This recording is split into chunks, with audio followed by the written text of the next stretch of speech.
Smugglers always like to use Hope Tech ships to resemble legitimate transports. I wonder how the company feels about that.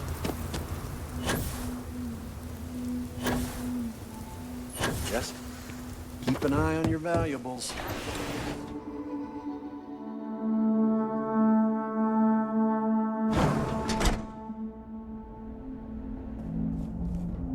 You made it. Those outlaws didn't give you too much trouble, I trust? I can walk, talk, and breathe without too much pain. That's good enough for me. Good. I'm sure it didn't hurt that I softened him up for you. You've got good timing. A courier just came in from Aquila. The Marshal sends his regards along with a briefing on your case. I was surprised as hell to learn about the starship theft. Nobody said a word to me about it. Anyway, Mr. Hope can see us whenever you're ready. If you need to take a little time first, feel free.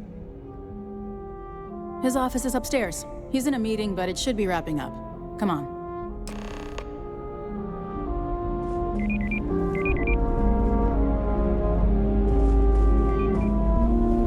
I'm guessing the Marshal already told you this, but I'll say it anyway.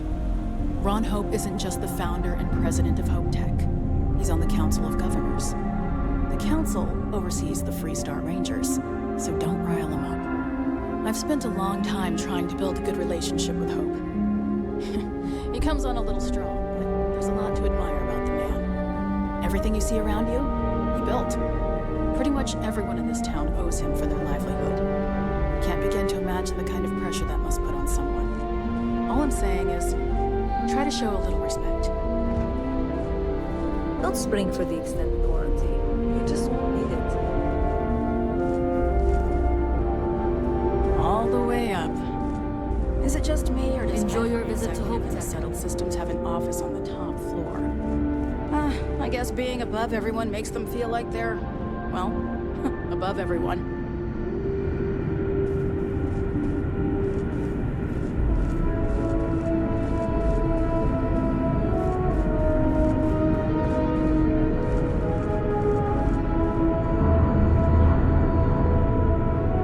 What's that?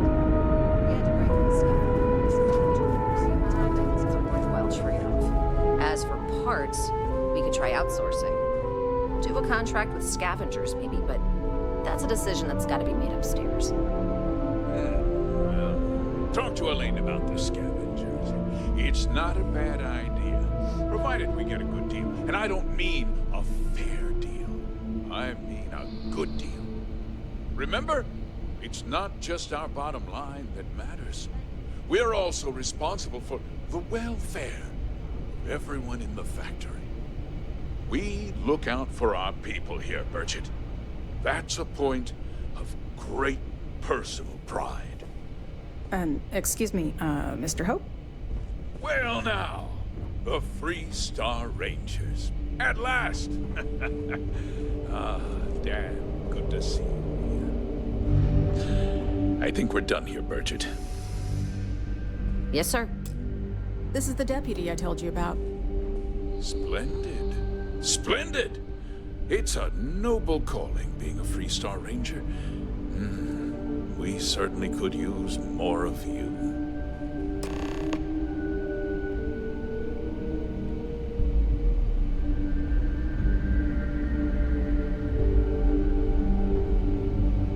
I'm sure I don't have to tell you what an outrage it is to have a ship stolen right out of the factory. Justice must be done, and the sooner the better. That's good news. I'll send my people over to bring it home. Of course, that doesn't mean your work is done. I want the thief found and prosecuted to the full extent of the law. I'm sure I don't need to remind you of my position on the Council of Governors.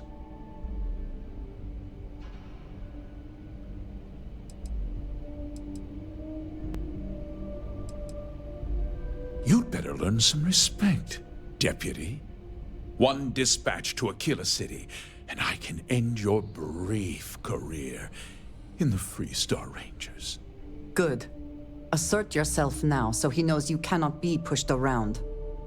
Now, tell me that you've at least got a lead of some kind. Hmm?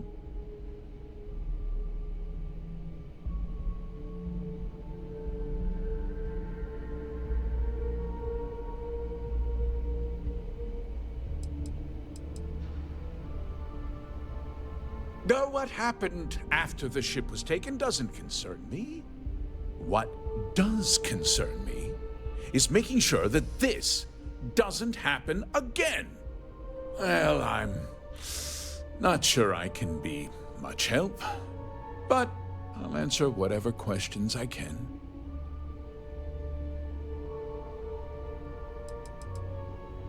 No, nothing at all. It was just a standard HopeTech cargo hauler. Not that it didn't have great value, mind you. HopeTech builds some of the most durable and reliable starships in the settled systems. Now, you can bet my ships last twice as long as anything Stroud Eklund makes. We questioned everyone who was in the building when it happened, and not one person seems to have seen anything at all. Frankly, I think that's both highly unlikely and more than a little suspicious. However, I can't deny there are times when the hangar is empty, so it's not inconceivable the thief could have slipped in unseen. What? Nonsense! We vet our people thoroughly here. HopeTech holds its employees to the very highest standards. Nevertheless, I suppose I could have Cosette conduct a thorough personnel review. Rest assured, if we turn up any evidence that one of our people was an accomplice, I'll let you know. Because I told them not to. If word got out, it would do irreparable harm to our image. I'm in fierce competition with other starship manufacturers. Any sign of weakness could be fatal. What's more, every starship thief in the settled systems would likely flock to Hopetown and start planning the next heist. Very well. I need you to understand something, Deputy. This town is home to men, women, and children who depend on HopeTech for a living. I provide jobs that put food on their tables and a roof over their heads. It's a responsibility that I take very seriously. If word gets out about the stolen ship, my investors will lose trust, and my workers will pay the price. I can't allow that. If more people know about the theft, your chances of learning something useful will improve. Someone might have seen the thief and could identify them. I considered that, but in the end, I deemed it too great a risk. I've chosen to place my faith in the Freestar Rangers instead.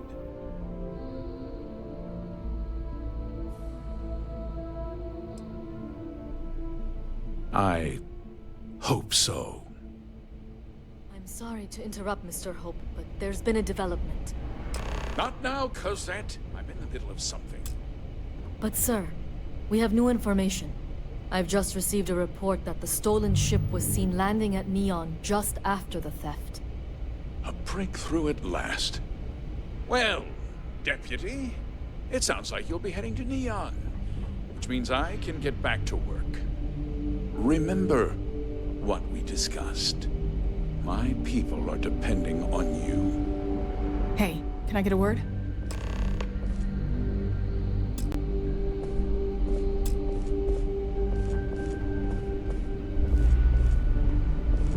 We'd be dust except for the factory.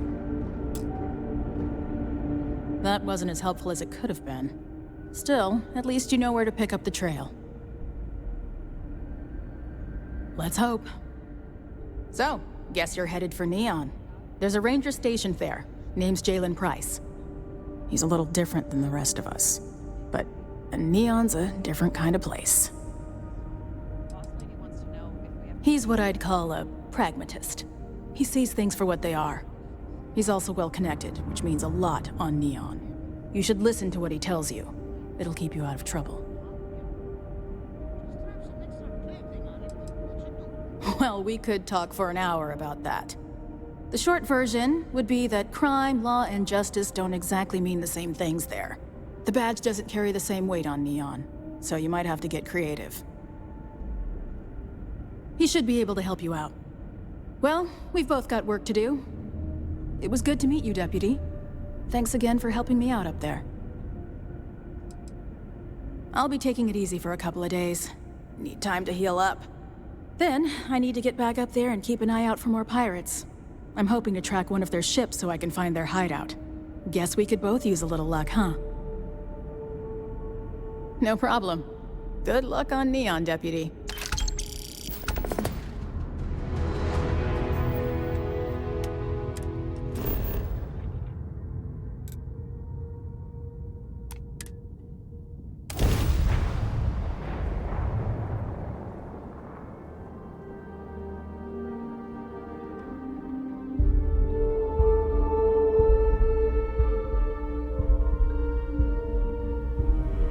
Every smuggler I have ever worked with had a perverse affection for this place.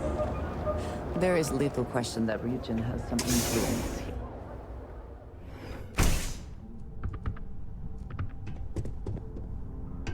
Hey, I don't care who you work for. You can't just... Oh, you're the rookie, aren't you? Not exactly, but I get a lot of unwanted visitors. Kinda comes with the territory here.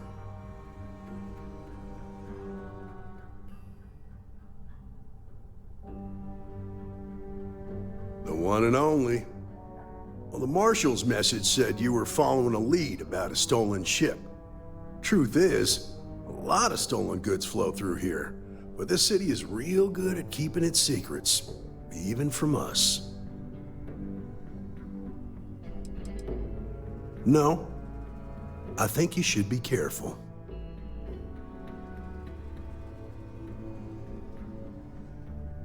Yeah, about that. This isn't Aquila City. The badge doesn't carry the same weight here. The people who run this place aren't overly concerned about the law. Our job is to keep the peace and make sure the violence doesn't get out of hand. The last thing anyone around here wants is some hotshot deputy looking in every dark corner. You should take his words to heart. That would be Benjamin Bayou. He's out to squeeze every credit he can from the people of this city, and he doesn't much care who gets hurt in the process. He's also got a seat on the Council of Governors, which proves that if you've got enough credits, you can buy anything you want. I pick my battles, and I pick them carefully. Our first duty is to protect the people of the Freestar Collective. But sometimes you have to choose which people to protect, because not everyone is innocent. Good. Consider whether your obligation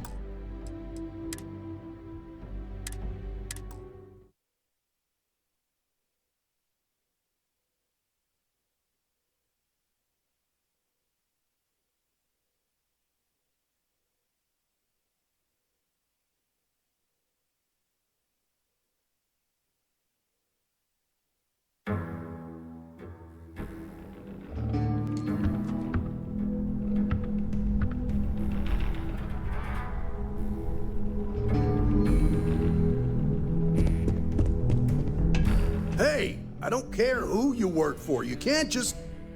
Oh, you're the rookie, aren't you?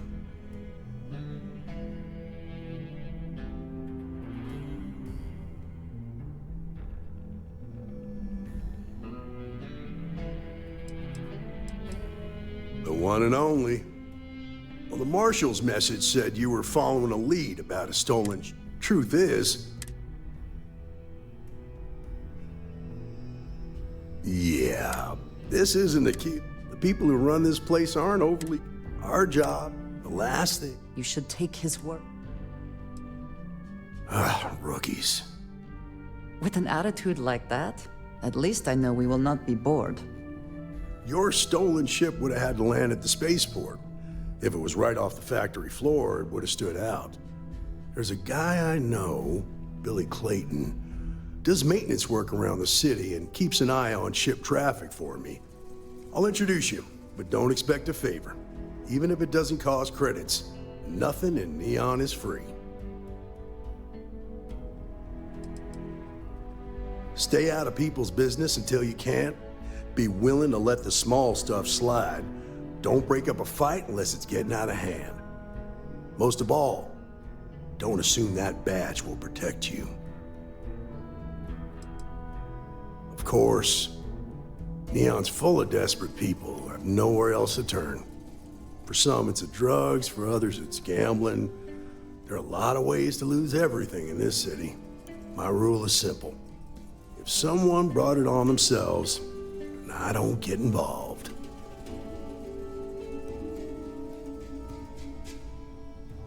Rangers are supposed to exercise good judgment. I'm one person here. I can't help everybody.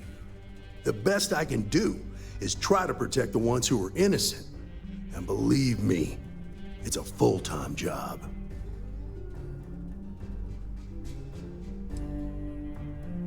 This is Neon. There are no guarantees, and who I find trustworthy changes on a daily basis. Talk to him or don't, it's your call. Come on.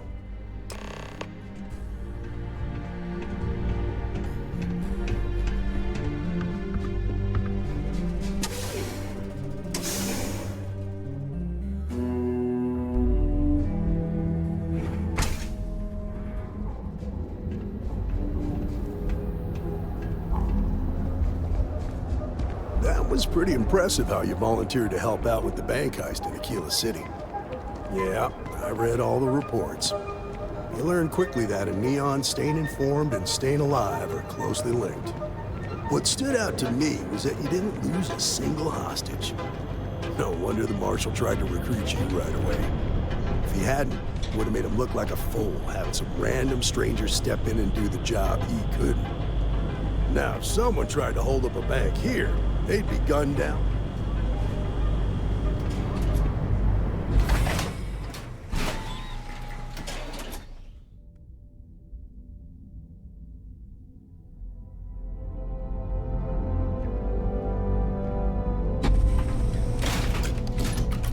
I need to impress that upon you, because the fact that you think justice is absolute concerns me, Deputy. It's never that simple. Justice can mean different things to different people, and laws can be interpreted and debated. A ranger relies on judgment and intuition to do what's best for the people.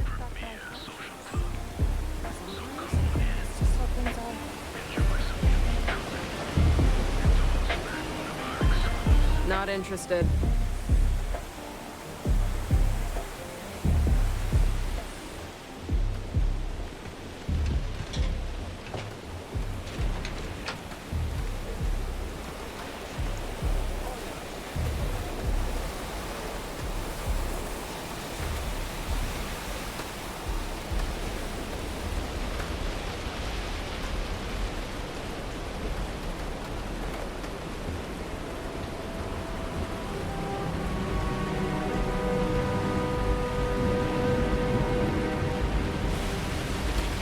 Hey, Billy, got a second? What? Oh, shoot. Give me a good scare. I thought you were one of Goodman's people. Sure, far from it. Our new deputy here is working a case, and I thought you might be able to help. Take it away, rookie.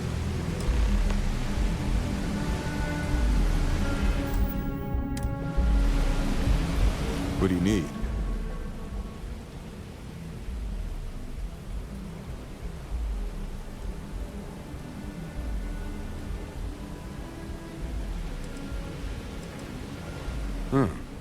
A stolen HopeTech ship, huh? Well, here's the thing. Neon's got no end of shipjackers. I see them come and go every day. It's tough for a guy to remember one from the other. You know what I mean? Everything in Neon has a price.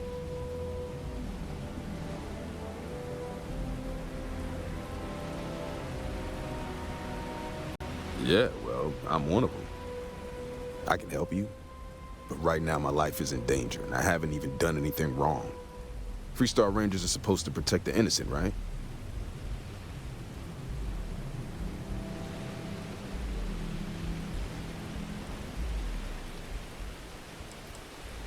Please, just hear me out, okay? I need to know I can count on you. Then you need to hear this. It's about my brother. He died while still in debt to a syndicate loan shark by the name of Emmett Goodman. Now, Goodman's coming after me to collect. He says if I don't pay up, I'm a dead man. An all too familiar story in this city. Yeah, but I never thought I'd be part of one of those stories. Did my best to stay out of trouble, but found me anyway. The only one that matters around here, the Seoka Syndicate.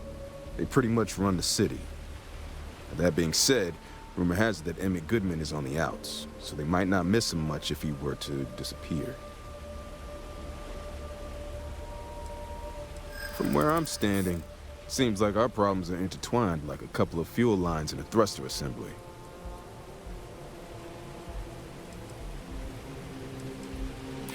I hear you. I'm trying to be reasonable here. Maybe.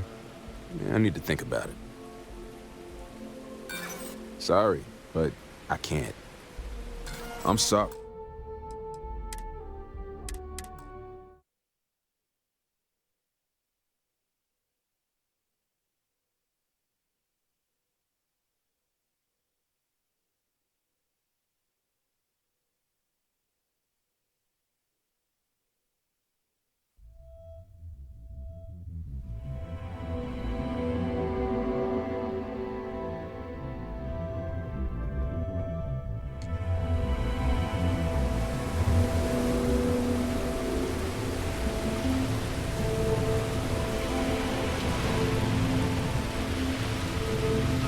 Word of advice.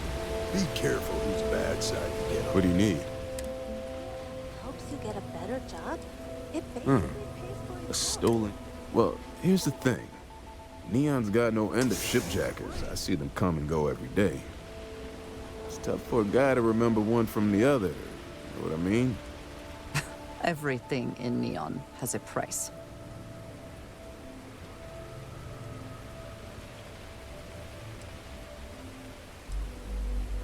Yeah, well, I'm one of them. I can help you. Freestar Rangers are supposed to... Then you need to hear this. It's about my brother. Now, Goodman's coming after me to collect. An all too familiar. Yeah, but I never did my best to stay out of trouble. From where I'm standing, I'm glad you understand the position I'm in here. I don't care. Yeah, you're right. I don't know what I was thinking before. Okay. Had to try, right? The woman you're looking for is named Grace Early. Stealing ships is her line of work. She usually comes here to sell the goods. Rumor has it she just finished a job for some mercenary outfit. And she's been throwing money around, so must have paid well. I know her. When she isn't out on a job, she's a regular at Madame Sauvage's. That's on the upper platform. I'll back you up. Well, what about me? You just gonna leave me twisting in the wind here? If I were you, I'd get the hell out of Neon and start over somewhere else.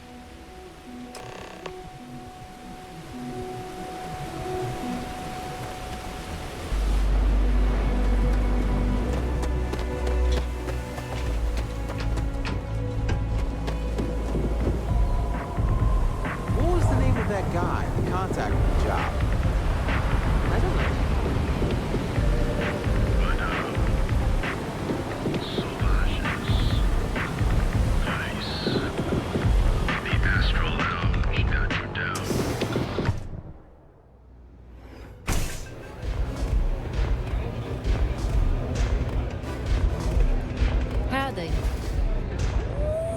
3-star ranger, and his... What are you? A sidekick or something?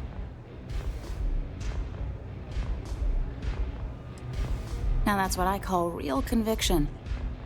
So how come I'm talking to the sidekick instead of the ranger? This is the deputy's case. Is that so? And you had to bring backup just for little old me? I'm flattered. Anyway, this ain't my first interrogation, so let's just... A time or two, maybe more. And yet here I am, walking free.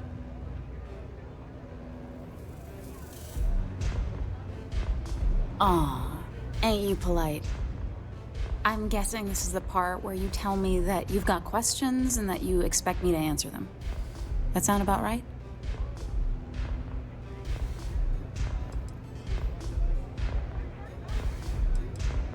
All right. So I jacked a ship. It was just a little fun. I didn't even keep it. It was a job. I turned it over to some men, and they took off for who knows where. End of story. Nothing I did put anyone in danger, okay?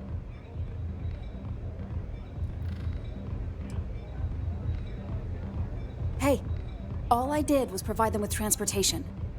They didn't say anything about where they were going or why. Look, I wouldn't have got involved if I thought anyone would be hurt. I've got no love for violence. Not asking questions is just as bad as giving consent. If that woman had been killed, you'd be an accessory to murder. Did you think about that? No, I guess I didn't.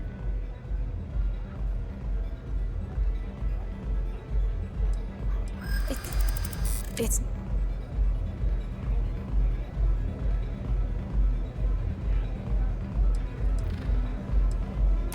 I hope I can trust you.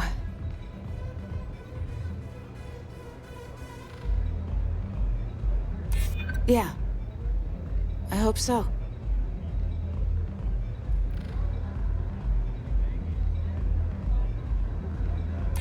Maybe we can work something out.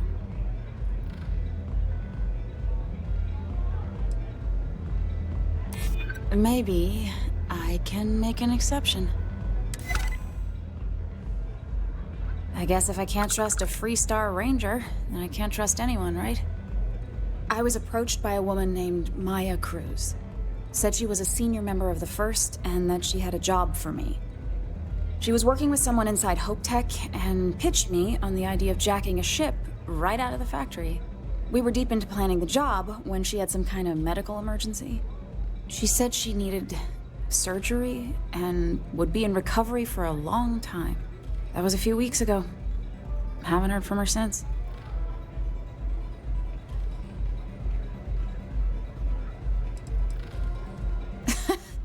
You serious? Take your pick. Money, reputation, the thrill of it. All good reasons.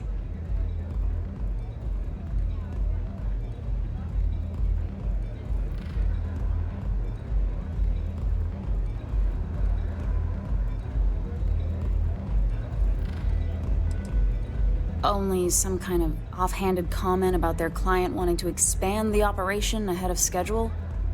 In my line of work, you learn not to ask a lot of questions. It tends to make people uncomfortable. No, but it sounded serious. She was upset. Seemed kind of shaken, you know? Didn't seem right I should pry, so I didn't. Not long after that, I got a message from a guy named Marco. He said he was the money man for the First, and he offered half up front. Never met him directly, though. It was always through intermediaries and using encrypted slates. Got the feeling he was paranoid as hell. Do you have one of those encrypted slates on you right now? Yeah. Here, take it. I'm done with all this. Anything else you want to know?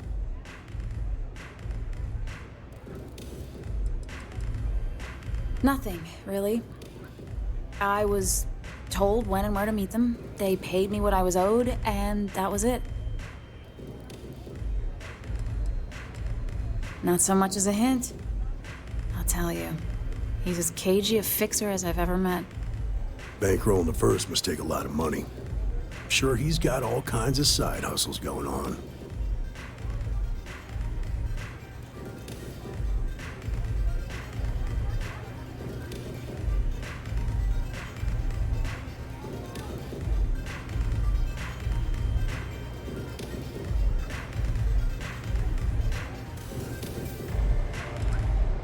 No, nothing at all.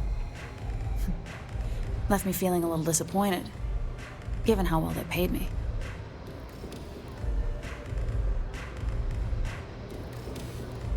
Yeah, sure. Next time you're at the Rock, you should give that encrypted slate to Ranger Alex Shadid. He's got a gift for cryptography.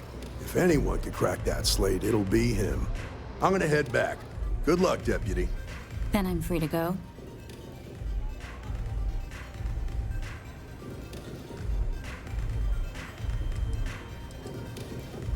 Oh. You're welcome. Guess I ain't used to the law being so polite.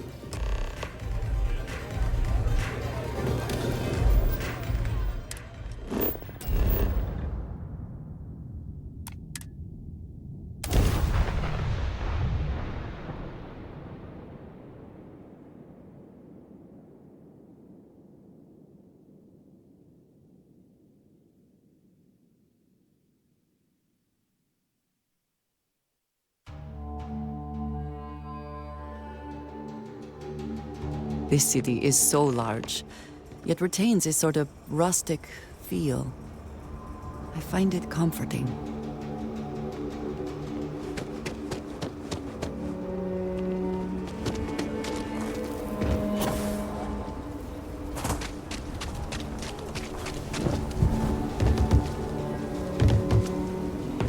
Hey, no funny stuff with that boost banner.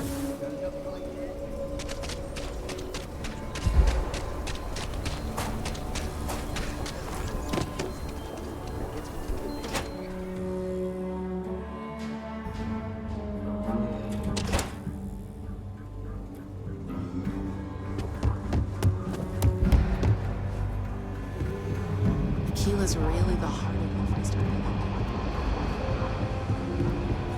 Late one night, Annie Wilcox tried to arrest me for public indecency.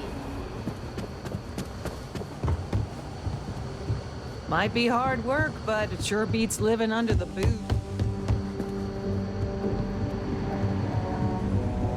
Good to see you.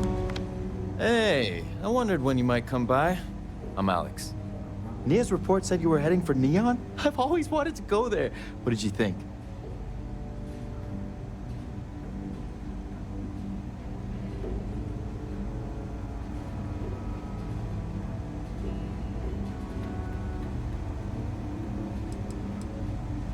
Oh, I can't fly anywhere. Issues with my Eustachian tubes. Being in a pressurized environment is like someone taking a laser cutter to the sides of my head. It's not great, but at least I can pretend to visit the party capital of the galaxy by having you tell me about it.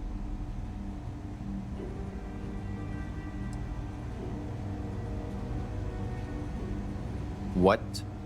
You serious? Well, that's a first. I guess not everyone likes to have a good time. Speaking of which, on to business. So how'd it go? Turn up anything useful? Oh, come to daddy, my sweet little mystery slate. I see lots of coffee and late nights ahead. Now, if you get any more of these, bring them to me. It helps if I can compare different instances of the encryption they're using. Just look for me up here. I have no life, so I'm not usually hard to find. It'll take as long as it takes. You can't rush a job like this. One thing I can promise you, though, is that it'll go a lot faster if I don't have to answer silly questions. Oh, why should I? Nothing but dirt, cold air, and Asha waiting for me out there. I like my nice, cozy, antisocial office space much more, thanks. You're counting on me. You know I outrank you, right? Please and thank you go a long way when addressing your betters, rookie.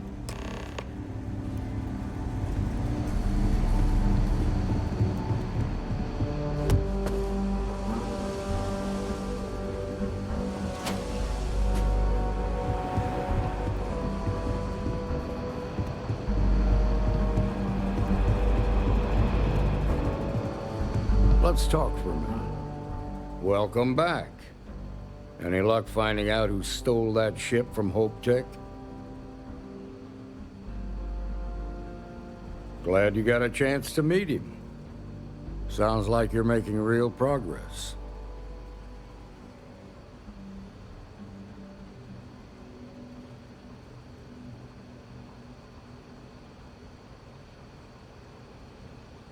You're off to a good start, but that's all it is, a start. What did you learn from this starship thief?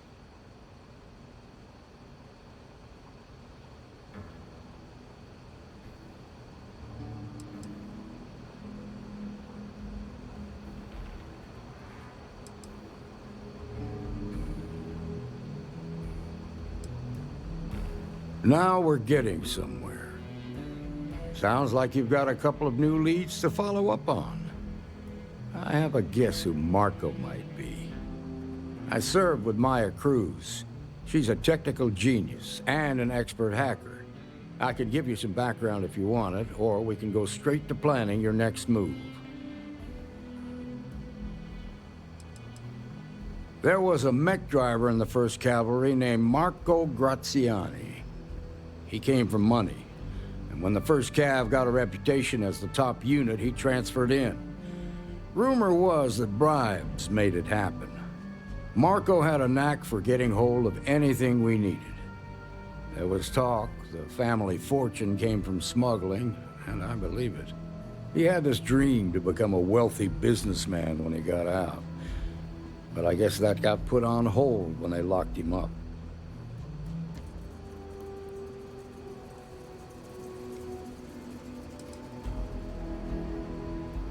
They said she was a child prodigy, which probably explains her arrogance. Even so, she was fiercely loyal to Major Hull. I don't think she'd ever give him up. If you find her, don't expect her to cooperate. Like what? Most likely place would be the clinic. It's in Freestar Collective space and provides the best medical services credits can buy. They also guarantee privacy, so it's an ideal place for someone trying to keep a low profile. Ranger Ben Armistead is posted there. I'll send him an update on the situation.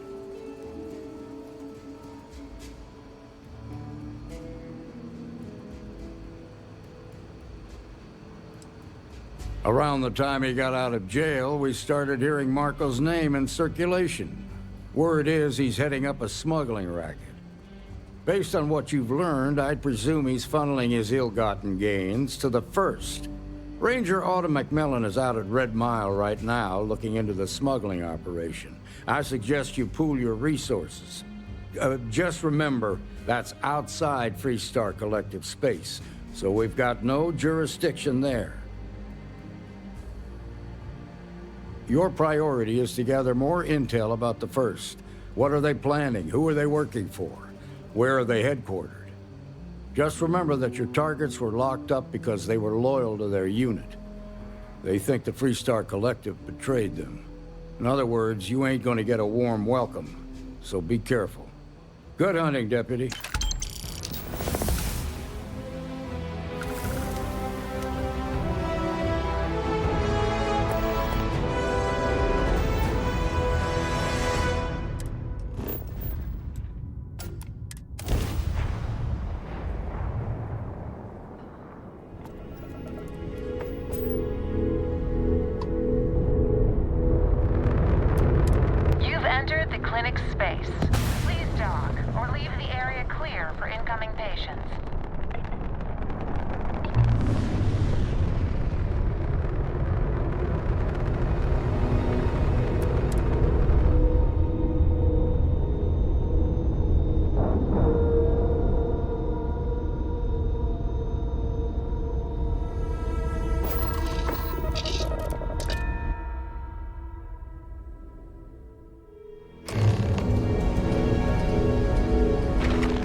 People would stop poking their noses into every unexploded body.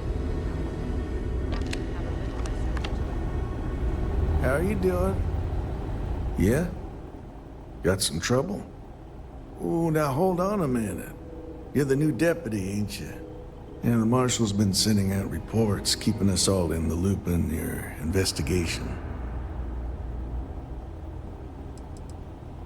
Well, now that'd be telling, wouldn't it? It ain't anything bad if that's what you're wondering. You just keep your mind on the task at hand. Yep, I'm pretty well caught up on things. Ben Armistead, pleased to meet you. Well, I guess that's the long and short of it. You're the newest member of the Rangers, and I'm the oldest. So, is one of them first mercenaries here at the clinic?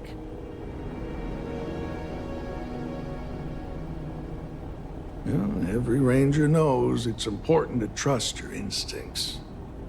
No better place in the settled systems to get medical treatment. You can bet it beats anything them UC piglets got. Ironic, given they're the ones who built it. I know just the man who can help you. Right this way, Deputy.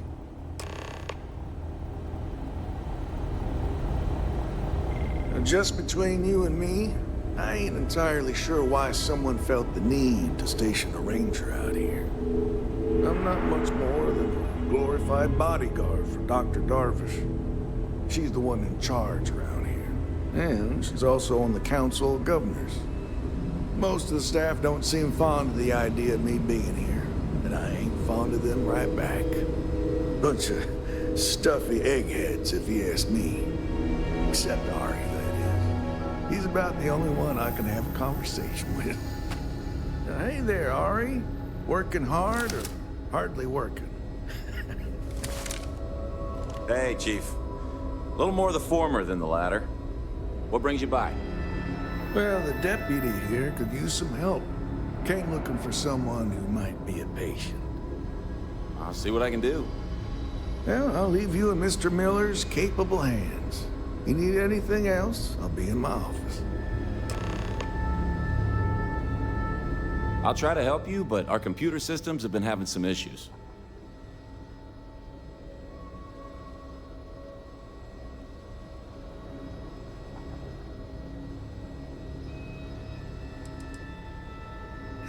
The patient records database is acting up. Access is a lot slower than normal, and I have no idea why. I'll look into it later. For now, let's focus on your investigation.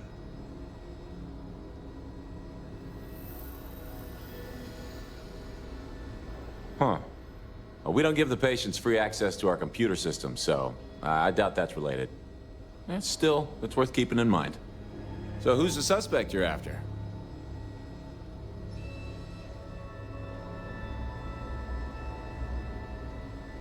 Former soldier, huh?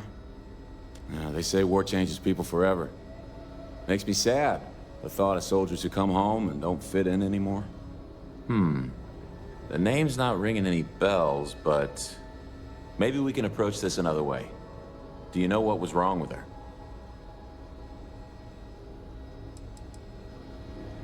It should be, unless she's using a different one. So, do you know anything else about why she'd be here? That should help narrow things down. I can access the patient records from my terminal, assuming the database cooperates. Come on.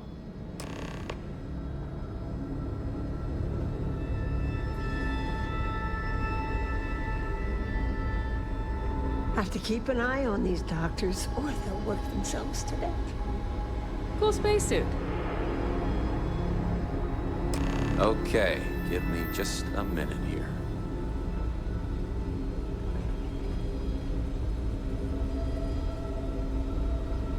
Maya Cruz.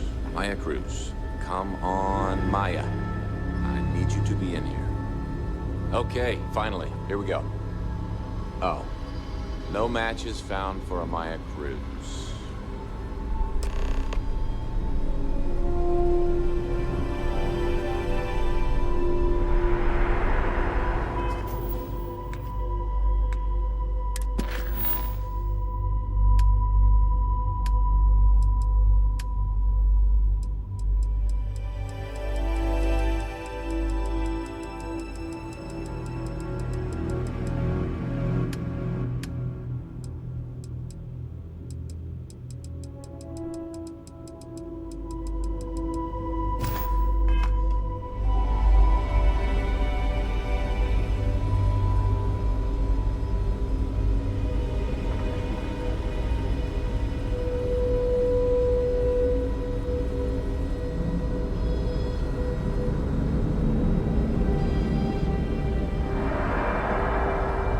If Maya's here, then she's got to be using an alias. Which actually makes a lot of sense if she's a wanted woman.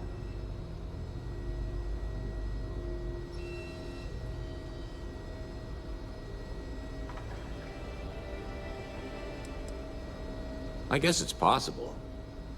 Maybe I can give you another option. All right, hang on. I know that we do have a few female patients staying with us. There's Candace... what's her last name? Doolin.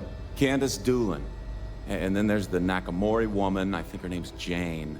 I don't recall offhand what they're here for, but it's a start.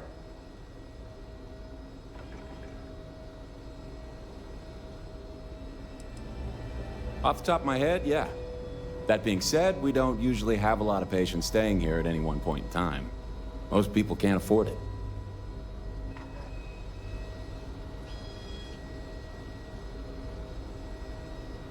Sorry I couldn't be more helpful. I'll keep looking, see if I can turn up anything else useful.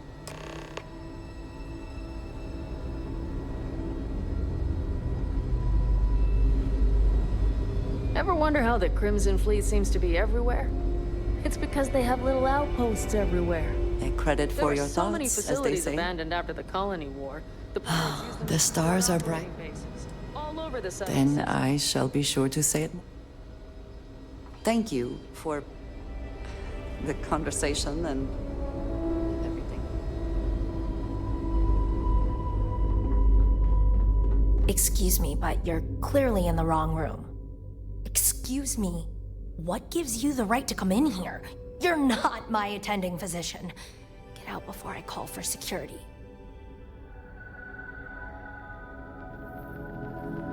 Well, I suppose I can give you a minute.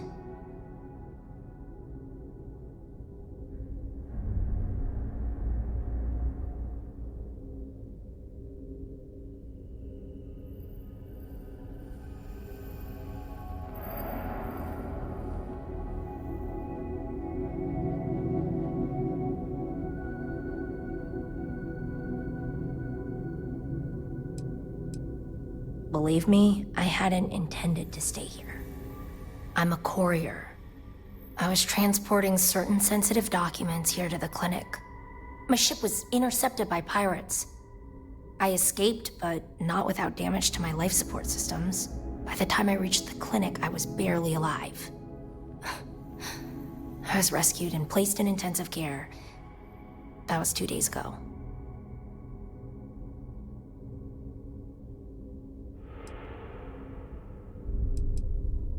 Mr. Miller handled the paperwork. You should ask him.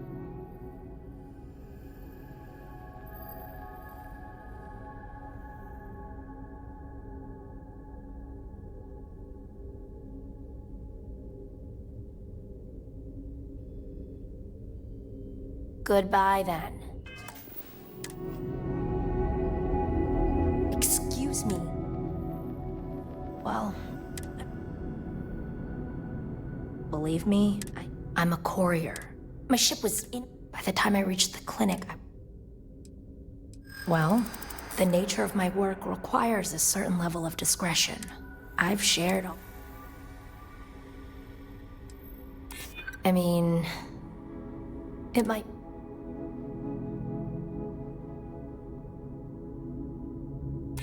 Yeah, I hope... No, I...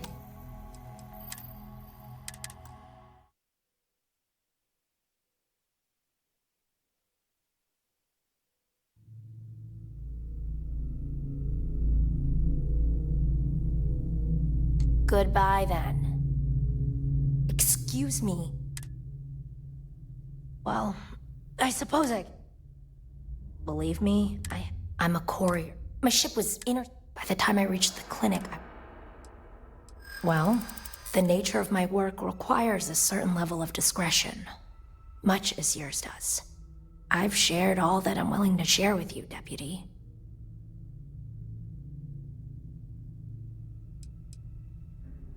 I hope I can trust you.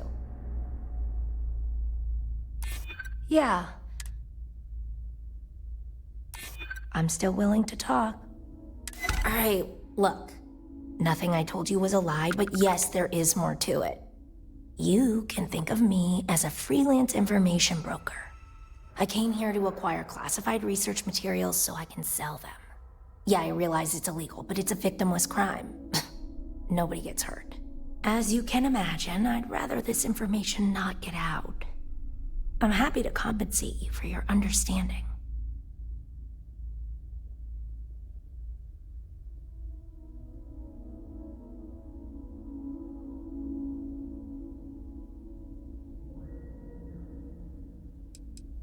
Do what you feel you must. I'm sure Ranger Armistead will be more amenable to my offer.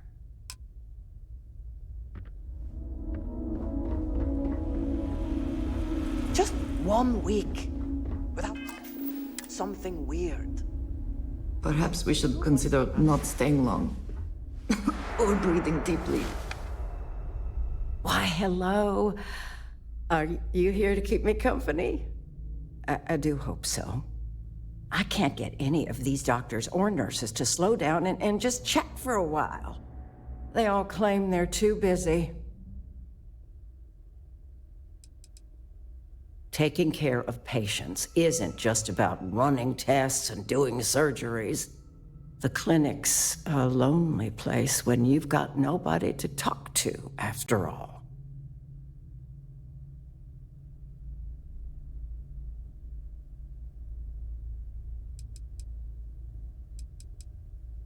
Ranger business?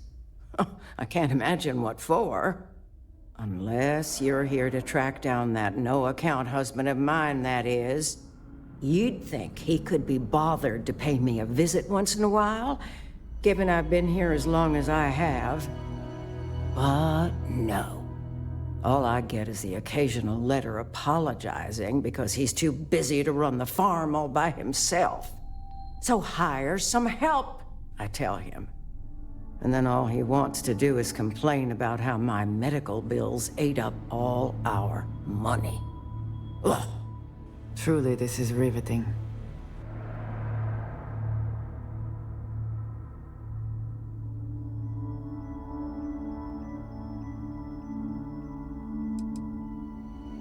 Oh, I'm sorry. Is it terribly boring for you to hear about how I'm ignored and neglected on a daily basis, You know, that's just the problem with people these days.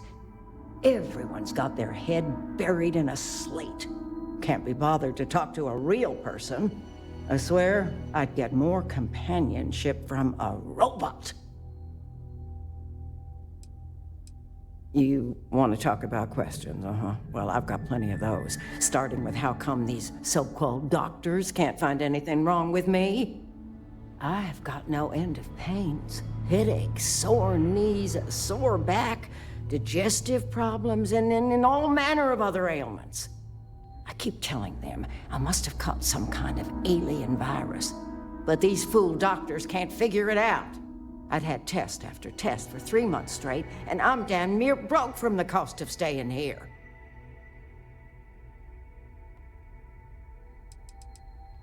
Well, no, I suppose not.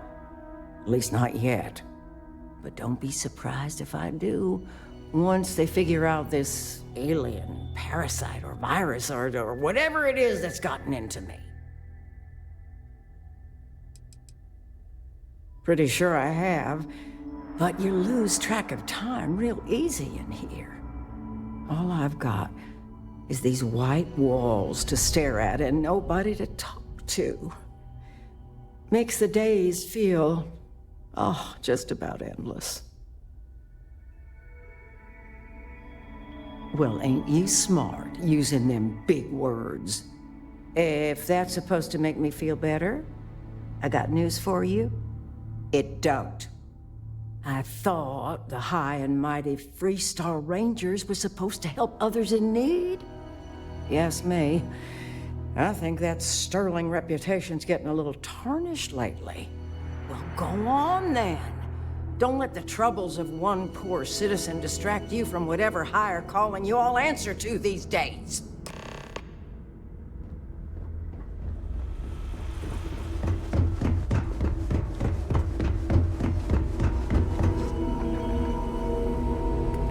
Hey, how'd it go? Did you have any luck? Just checking. As a matter of fact, I do. I made some progress digging through the patient records, and I have one more lead for you.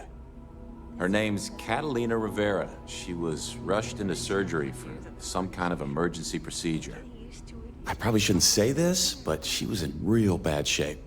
The good news is, she seems to fit your suspect's profile. The bad news is that she's a guest in our VIP wing.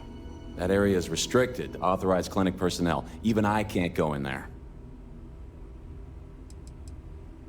Think of it as high-end care, with bigger rooms, better food, and more amenities. Cost a fortune, of course. The VIP wing also provides privacy, and that's why only a select few staff members are allowed in. Dr. Cassidy's in charge of the VIP wing. You need his permission to enter. Unfortunately, he's a real stickler for the rules, and the rules say no visitors without prior arrangement. You didn't hear this from me, but I happen to know that he keeps a spare access card somewhere in his office. Hope that helps you.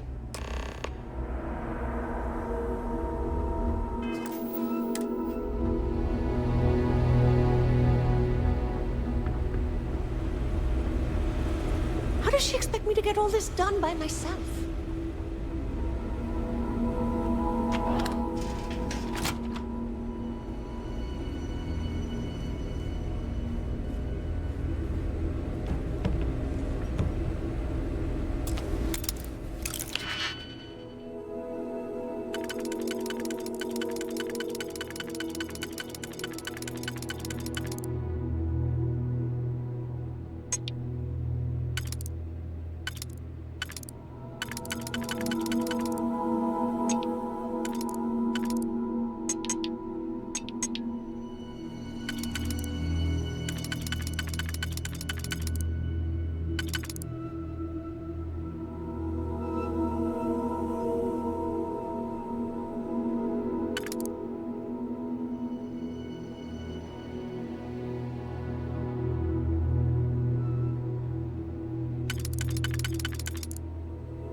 Can't succeed at that before we are discovered.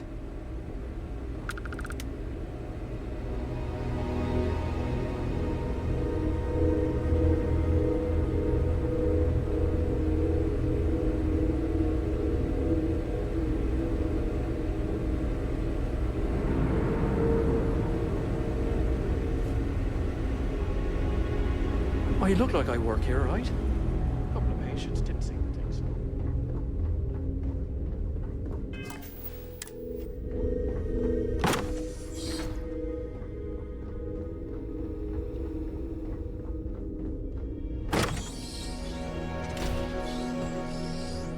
Something may be nearby.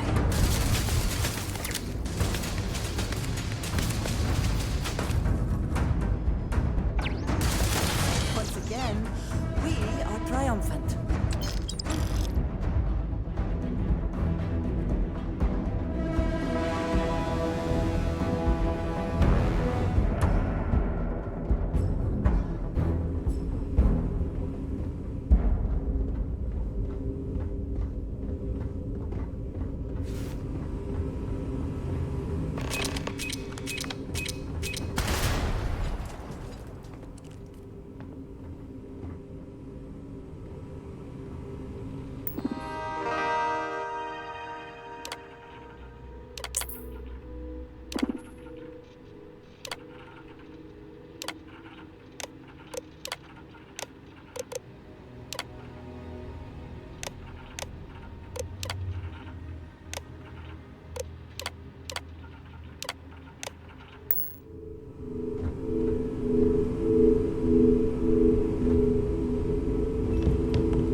someone comes to take a look at it.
If you are who I think you are, then you're here to bring me in. I had to warn you. I've had more than enough time to prepare for this. So either you leave now, or I'll be burying what's left of you.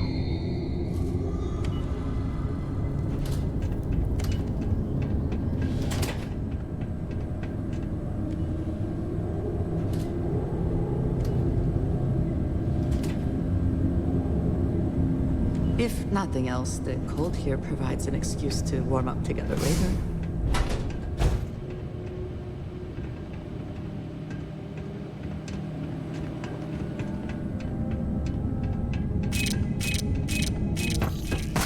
Those must be valuable to have warranted such an elaborate mining operation.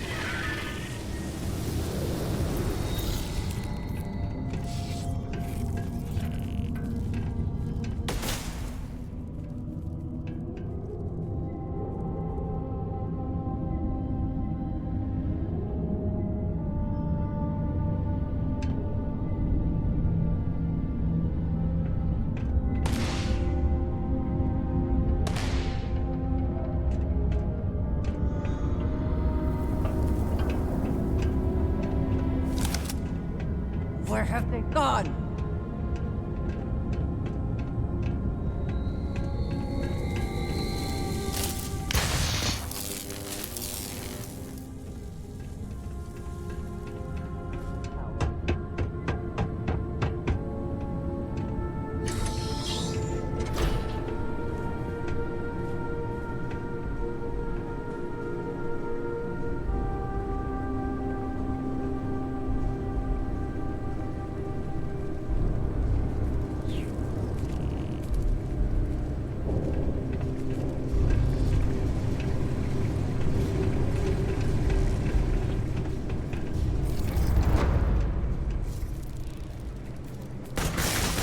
Come then. Meet your death.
Best not to leave anything useful behind.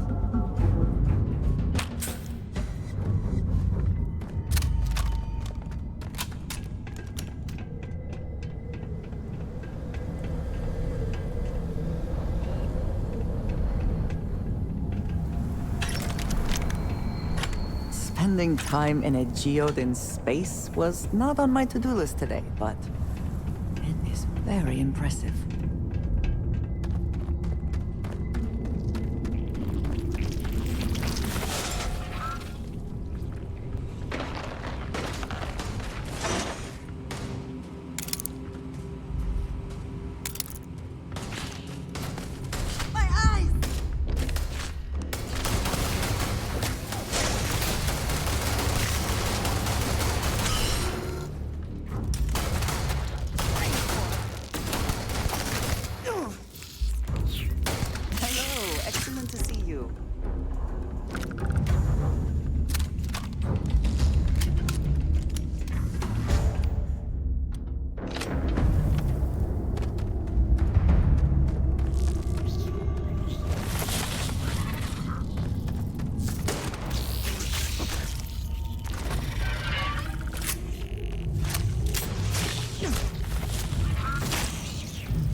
I cannot wait to kill you.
I never had the patience for computer systems.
crystal of that size. Do you suppose they had any idea how to extract it, or was it too much for them?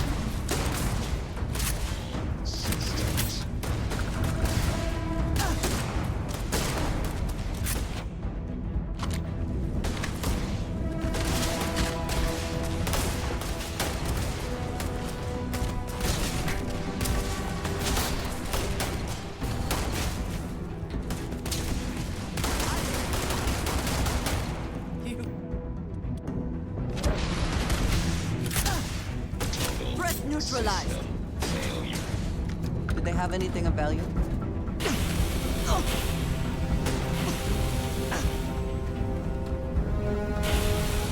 I'm hit.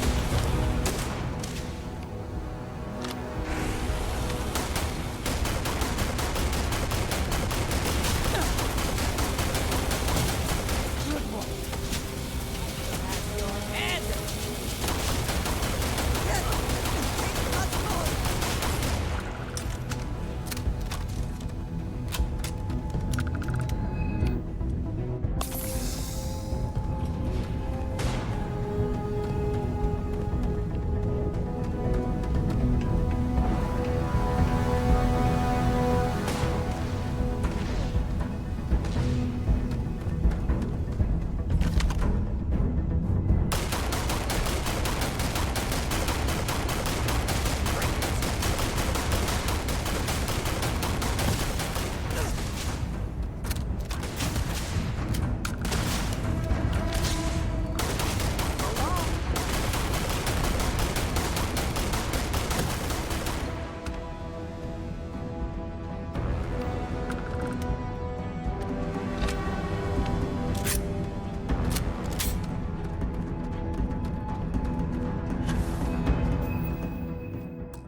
Well, what are you waiting for?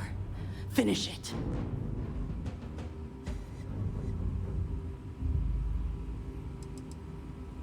Yeah. We've got a base, a good one, too. Spent months of my life getting that place up and running. As for where it is, you're going to have to figure that out on your own. Because that's what we were hired to do. The pay was good, too. But the best part was getting to stick it to the people who turned their backs on us. Of course it is! We spent 20 years behind bars because our leaders got scared and called off our attack just when we had the battle won. And did the people of the Freestar Collective that we fought and died for come to our defense? No! They did nothing. Nothing!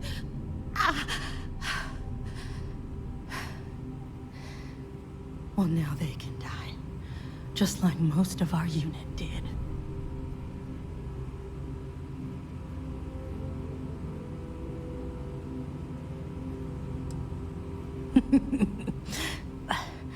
I can't wait until you find out.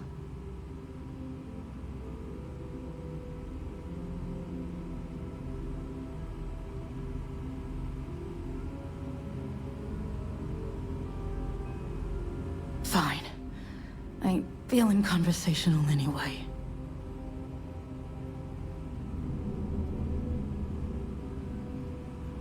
You might not think so now, but it's likely to end up that way. How about I make this real simple for us both? I've got maybe a few weeks to live, and I ain't spending them behind bars. You want to put an end to me here and now? Then fine. Get it over with. Life's kicked me around enough as it is. But if you want to let me die on my own terms, then leave me in peace.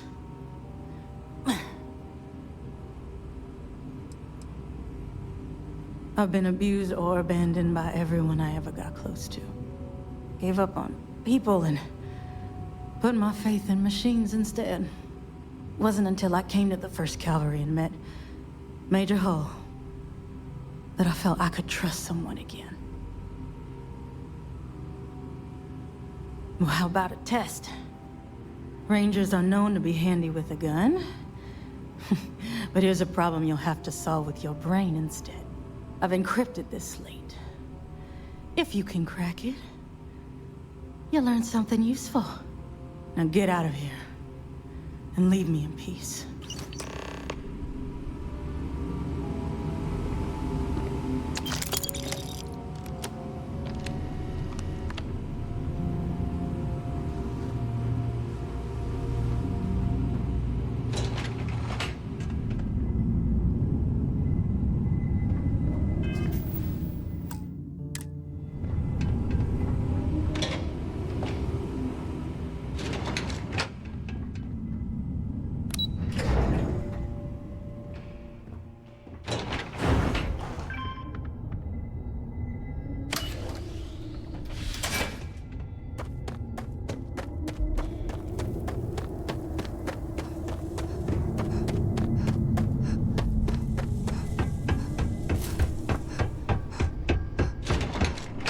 This seems worth a look.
Word to the wise.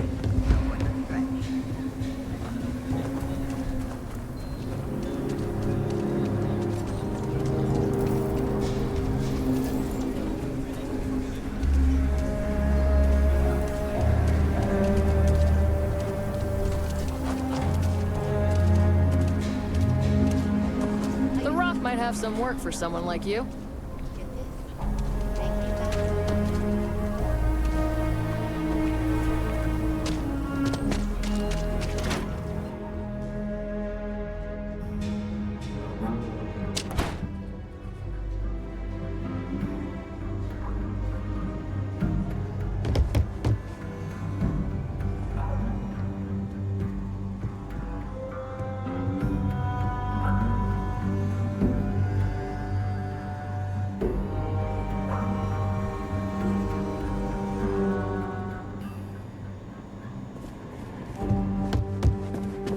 Hey, deputy.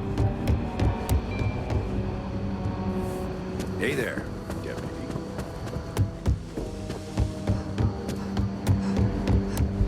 Helga says I spent too much time at my terminal.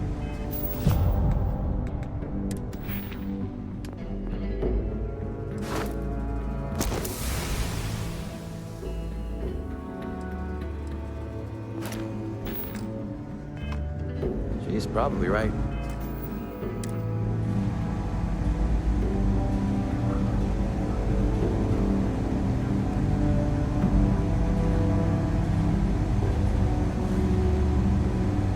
Hey there, Deputy.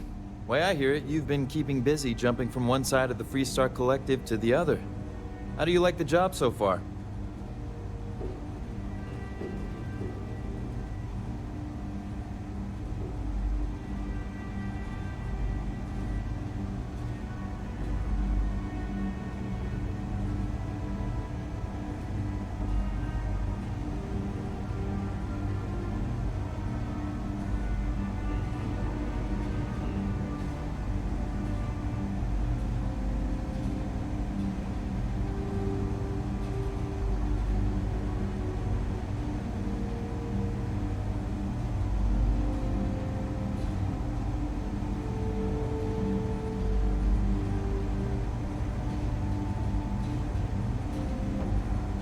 So, yeah.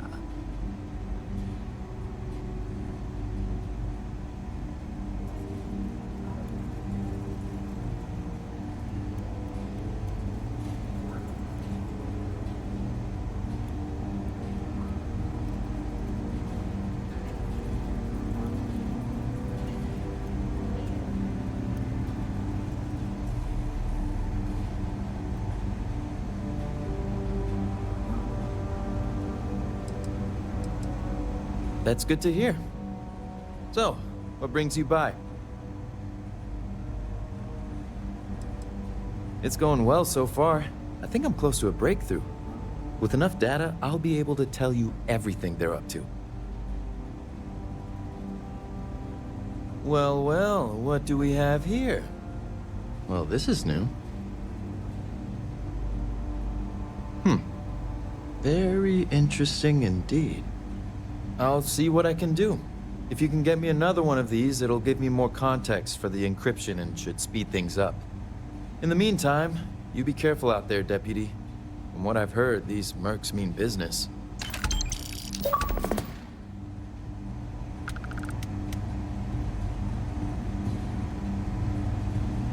It's really an honor to be able to help out.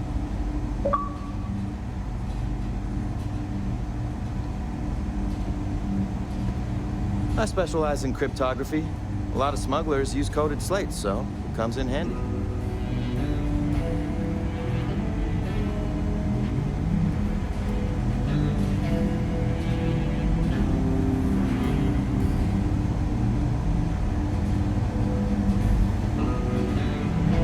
A Freestar Ranger's resident terminal jockey. That's me.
You are entering United Colony space.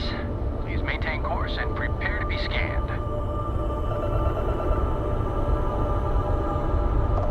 And complete. Enjoy your stay in New Atlantis.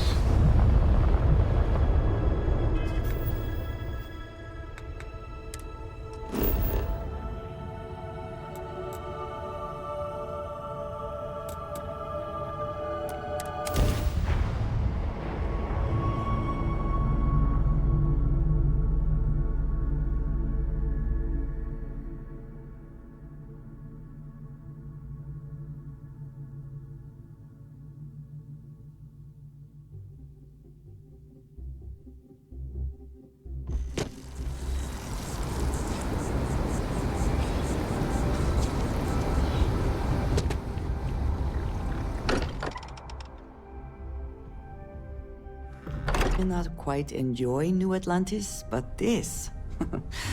this is much better. I'm here for you.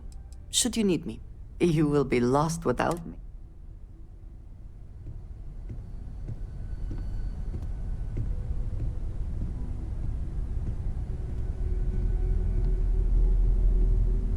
Captain Ellis, I am fully updated and ready to assist with tasks. Talk to me. I know everyone's excited by the artifacts. Forgive me for pulling you aside again, but, well, there's so much to process right now. The emissary, the hunter, the unity, an entire multiverse. I can't even begin to wrap my head around it all.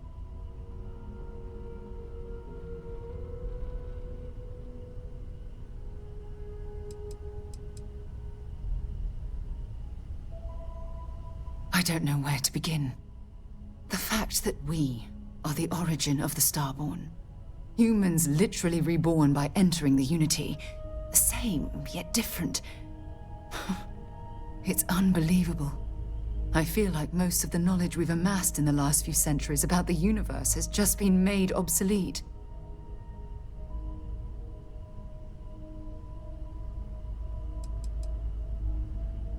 Oh, goodness. Almost every facet of science. Astrophysics, physiology, evolutionism, grav theory, the list goes on and on. There are areas of study that will need to change, and some basic rules of science that will need to be completely blown up and reinvented.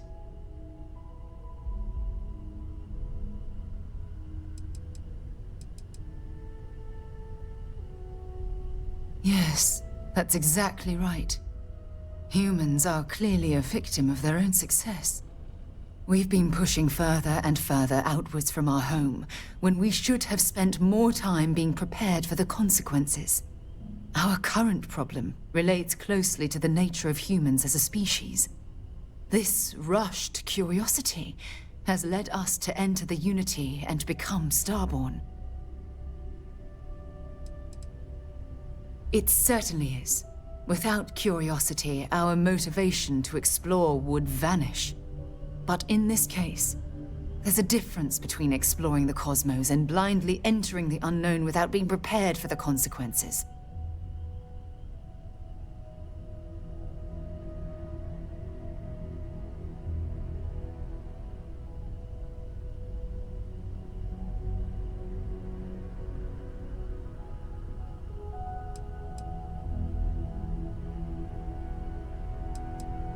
But it has made a difference. Here we are, caught in the middle of some sort of needlessly violent crusade between the hunter and the emissary. You'd think that a technologically advanced society would have evolved past petty squabbling over something like the artifacts. It almost makes me wonder if entering the Unity has done them more harm than good.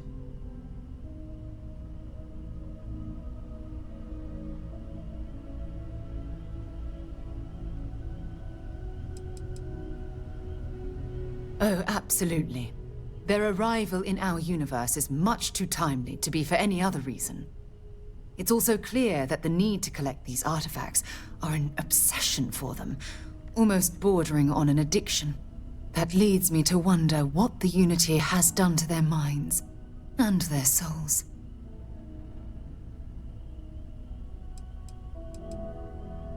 No, that's not it at all. When you pass into whatever lies beyond, we don't know what will become of you. Will you remember your life as you knew it? Will the hunger to collect the artifacts consume your life like it's clearly consumed the Starborn?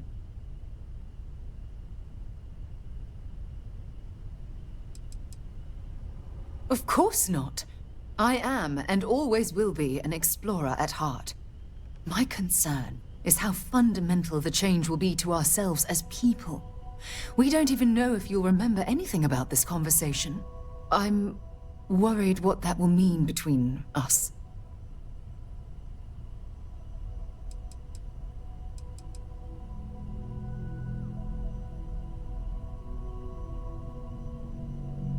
I'm just as curious to find out what's on the other side as well, but that's not the point. As the chair of Constellation, I want all of us to have this opportunity to explore the Unity. It would be the pinnacle exploration of our lives. However, after we enter the Unity, we'll likely evolve. You and I, as we stand here right now, will essentially cease to exist. You're a respected colleague, and I wouldn't want to lose you.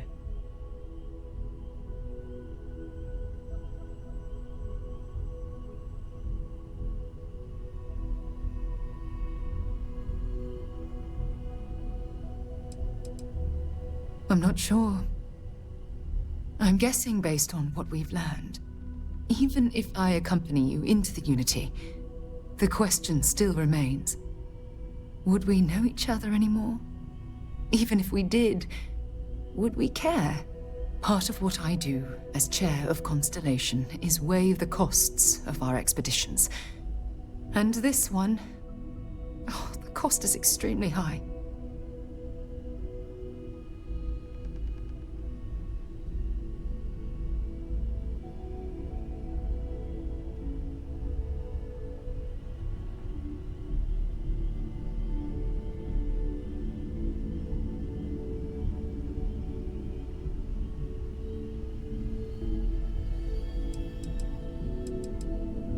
I know. Damn it.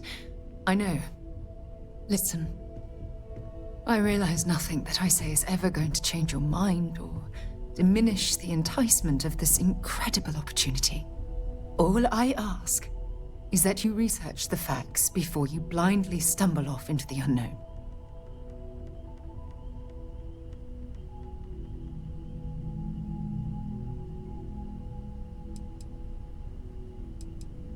Thank you. Well, I suppose I've ruined the moment again, haven't I? I'm getting quite good at that lately. I'll let you get back to whatever you were doing. Just think what we discussed. I know I will. There's something I need to talk to you about. Handling those tricky decisions regarding Ryujin must have been difficult. In fact, I'm amazed you were able to deal with them at all. Those types of corporations remind me why I never ventured into business. I can't stand that way of life. The moral ambiguity, the deceit, the avarice. Megacorporations seem to exude a complete disregard for common human decency.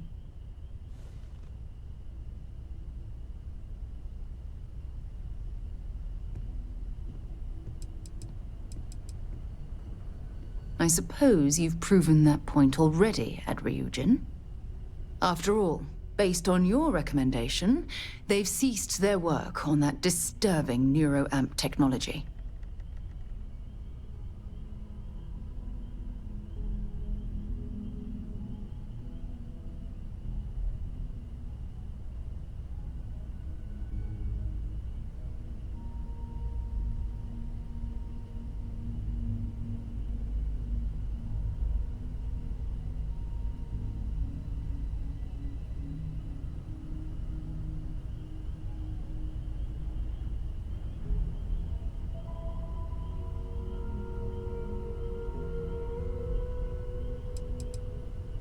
You mean other than the fact that it can turn a free-willed human being into a mindless automaton? For you to even ask me that question means you're completely blind to the implications of that horrid device.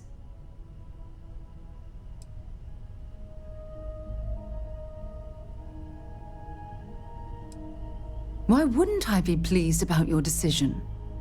Can you imagine if that technology had fallen into the wrong hands? The awful things you could force people to do. Oh, it's terribly frightening.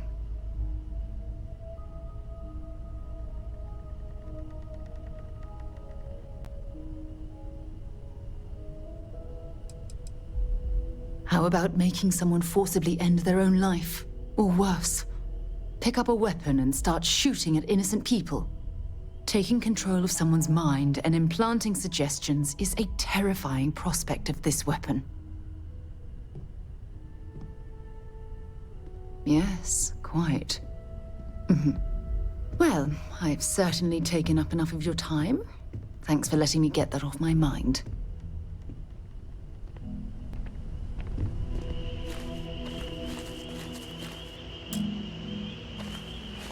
Sorry to pull you aside like this, but I wanted to take a moment to congratulate you. Taking those steps to eradicate the Terramorph threat is essential to the safety of every living thing in the settled systems. You should be proud.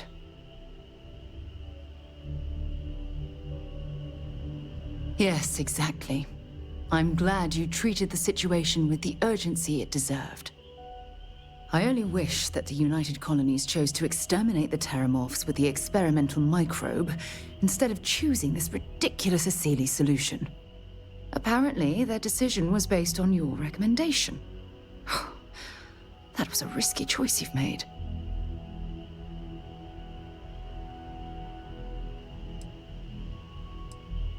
I beg to differ with you. Deploying the Asili solution is going to take years, perhaps even decades. The microbe would have cut that time drastically. You've already seen how much destruction just a few Terramorphs can cause. While we wait for the Asilis to naturally prey upon them, we have to spend time and resources defending ourselves. How many human lives will be lost due to the wait? Why should we wall ourselves in when we could simply eradicate them in one fell swoop? The science was at our disposal, and now we've cast that aside. I fear for the future.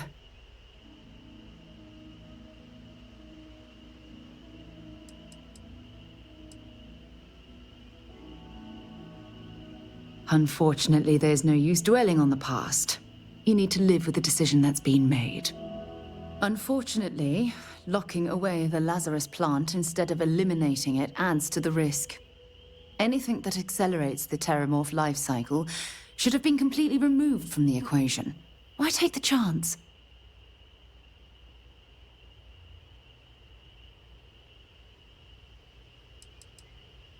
I'm sorry, but yes.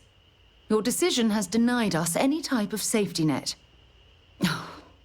I honestly would have preferred a more scorched earth policy to ensure the end to those horrible creatures. You haven't let me down. You've simply given me cause for concern. I'll tell you what, let's put this past us, shall we? I'm sure everything will work out in the end. I'm sorry if I've said anything that jeopardizes our working relationship. Never ends, does it? I'm Dare I listening. ask what I'm paying for now? Hey, Good thing. I'm glad you're back. Let's get moving. Who knows how you get by on your own?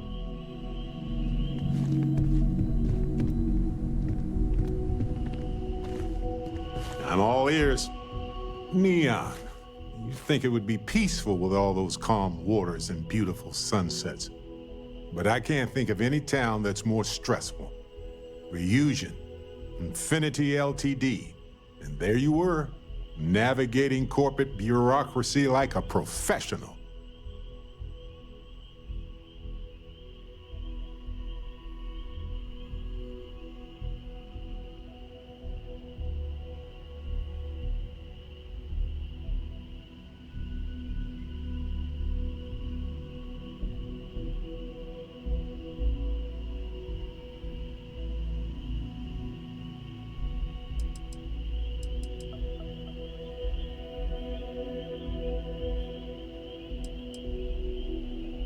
I hear you. Look, I know Neon is going to be Neon, no matter what any of us do about it. But I'm glad you put a stop to that neural amp tech. Nothing good was going to come from that.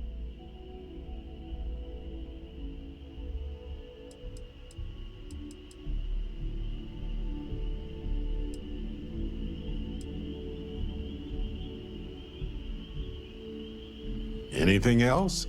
They could control groups, armies. They could have become a military power. I guess we'll find out if we can trust them if you suddenly start coming after all of us, huh? Oh, you know, just that experimental technology that you got installed in your head.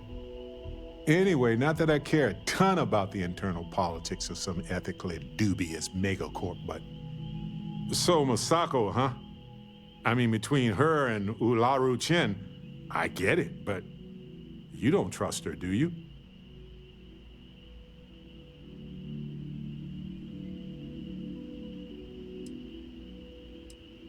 Well, I trust you, and I'm glad the choice was yours and not mine.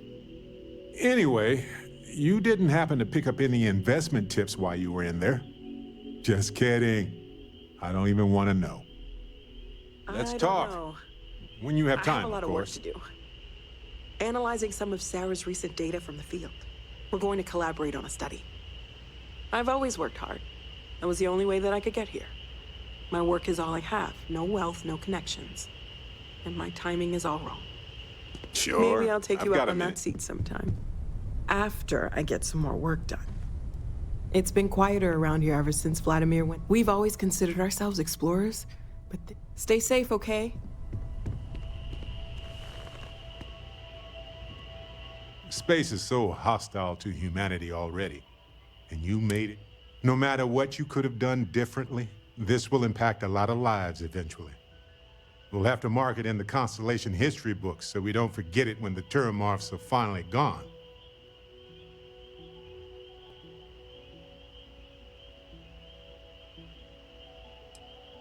Oh, really? I haven't noticed anything. Just kidding, just kidding. You're amazing. Like chocolate-covered prasada berries on an all-you-can-eat spicy chunks buffet. Sorry, I'm a little hungry. Balancing risk versus reward is tricky. Even more so when so much hangs in the balance. So, you really think the Aselis are going to work out, huh? You must have seen some data that I didn't.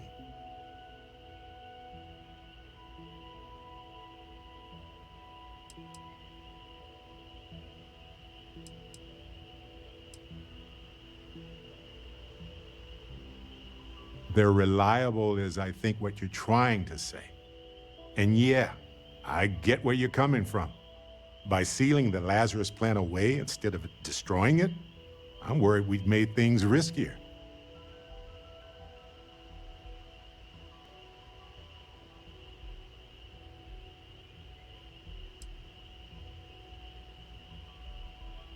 That's okay. We're different people and we assess risk and success differently. I'm just glad we're doing something against the Terramorphs.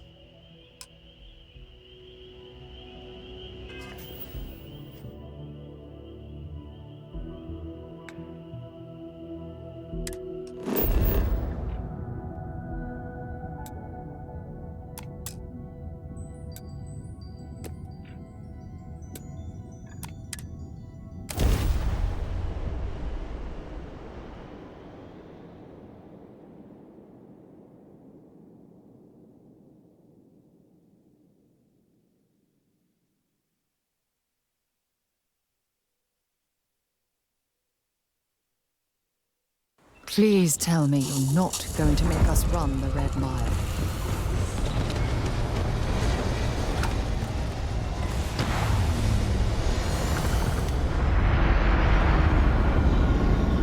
Oh, just the thought of landing at the Red Mile was making me sick.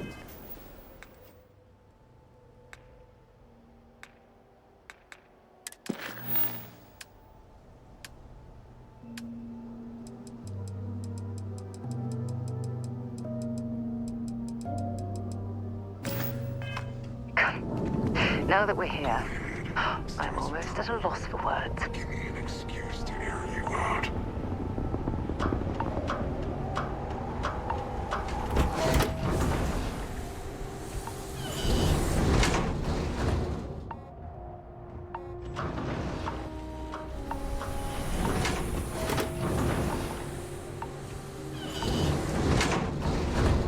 Wait! Don't shoot me! I didn't do anything wrong! Bullshit. You didn't think we'd notice that you tried to slip away without paying your check? I was just going out for some fresh air. I even told the bartender. You can ask her yourself. Fresh air, huh? On a planet with no atmosphere. That's enough, Stalker.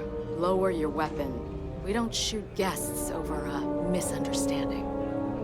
Sir, please return to your table. It's bad practice to leave our establishment without paying your bill first. If you need some fresh air, pay up, go outside, and come back in and start a new check when you're ready. I'm sorry, but I didn't think it would be a problem. You were wrong. Dead wrong. That's enough. I think the gentleman understands. Now let's all go back inside, shall we? And Stalker, you and I are going to talk about this later. I can't wait. Unless you want to be on my bad side, you better back off. You believe that? Like I'm gonna run off without pay. The hell kind of scum do they think I am? May fortune smile on you today. Ah, a new face. I wonder, is this the face of a brave runner here to challenge the Red Mile? Or simply one seeking a respite from the burdens of life? My name is May, and I'm the proprietor of this establishment, home of the famous Red Mile. I assume you're familiar.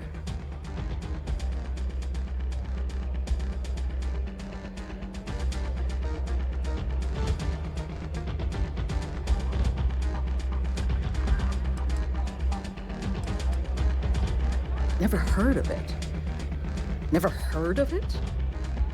I won't even ask how that's possible. You're in for a treat, then. The Red Mile is the settled system's most exciting sporting event. Brave contestants from all corners of the galaxy come here to try their luck in a deadly race to the finish. Those that survive are celebrated as champions. Those that don't are quickly forgotten. I'm happy to answer any other questions you might have. In the meantime, please enjoy our world's famous hospitality.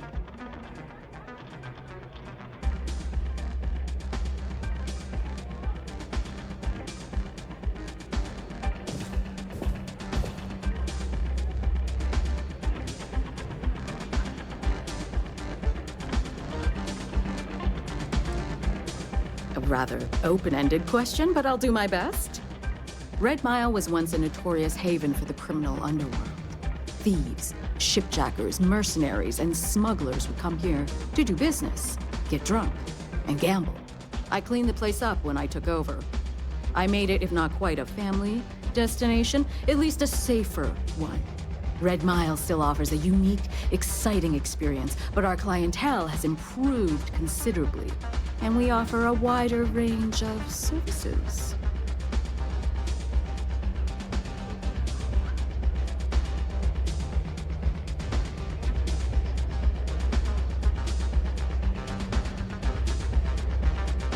Anything else to say? Because I see the potential for Red Mile to become one of the most unique and popular travel destinations in the settled systems. Because I want to leave a legacy and be remembered for creating something as unique as it is lucrative. Or perhaps it's because, like so many runners who come here to test themselves, I really should challenge. I suppose there's no single reason. Let's just say that I feel it's my calling. I was fortunate to be born into a wealthy family. I used those resources to build an extensive network of contacts across the settled systems. Suffice it to say, I had to call in more than a few favors, but with patience and perseverance, I was able to realize my vision. And now, at last, Red Mile is truly a must-see destination for any who wish to experience it for themselves.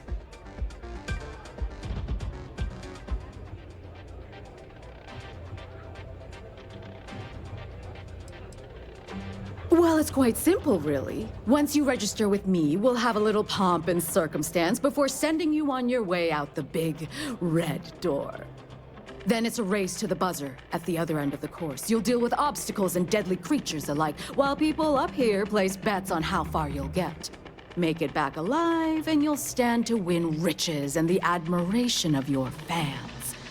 I'm sure you can figure out what happens if you fail.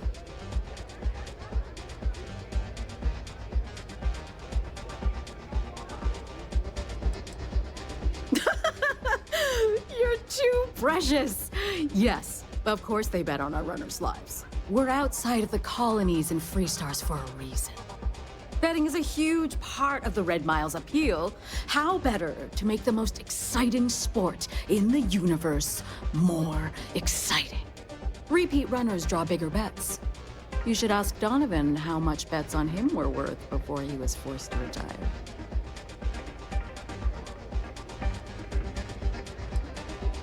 Just a little introduction we do to get the fans all worked up. The Red Mile is a spectator sport, after all. Most people don't complete the course, so this is a way to give those unfortunate souls a proper send-off while they can still appreciate it. Of course. And if you're thinking of running, just let me know. I'll be glad to sign you up. Apologies, but the Red Mile is currently undergoing some maintenance. Please come back in a little bit and it should be ready to go. You'll be talking to the other side of my phone if you keep... Wait a minute. Judging by the wide-eyed and clueless look on your face, I'm guessing you're the new deputy. My problem is that I don't want to be saddled with a rookie deputy. That is who you are, right? The Marshal's report didn't mention you had hearing problems. Are you, or are you not, the new deputy? Things are going Wonderful. Well, your timing couldn't be worse. I've spent weeks trying to crack this smuggling ring, and I'm about to take a very important meeting. Look, both of you are here for the same reason. So why don't you drop the tough girl charade and learn to work as a team? And I'm telling you, I don't have time to babysit rookies. Were it any other reason, I'd insist on firmer measures. Because I've trained new recruits before, and it's not an experience I want to repeat. If you feel you cannot in good faith extend his credit further, come and see me. Yeah, well, you're here now, so we'll just have to make it work. I don't have time to catch you up, so you're gonna have to follow my lead. I'm about to meet with a contact who might be able to give me vital information about the smuggling ring. If you play your cards right and don't do anything stupid, she might be able to help you find Marco. If you're ready, my contact is here and waiting. She won't be staying long, so I don't have time to brief you.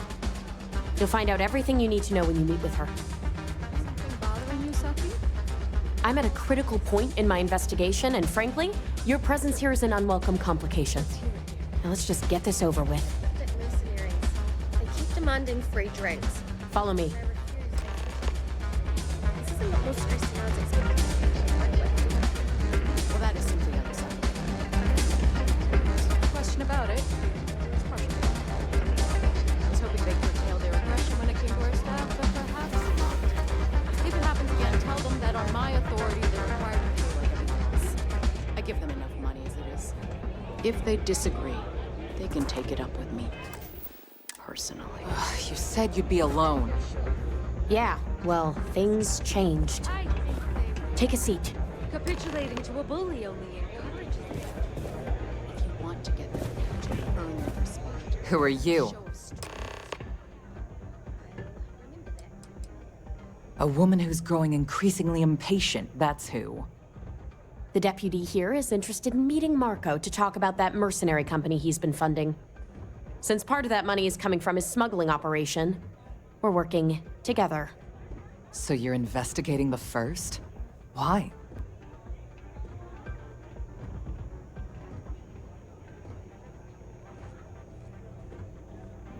Seems like a strange thing for a mercenary company to be doing. I guess an introduction is in order. Like Marco, Jade here is the head of a small smuggling cartel. Difference is her crew stays out of Freestar Collective space, while Marco's group operates exclusively within it. Except now he's looking to expand his operation, and he started moving in on my territory. If you think this gives you some kind of leverage, you're wrong. Sure, he might slow me down for a while, but a little competition won't break me.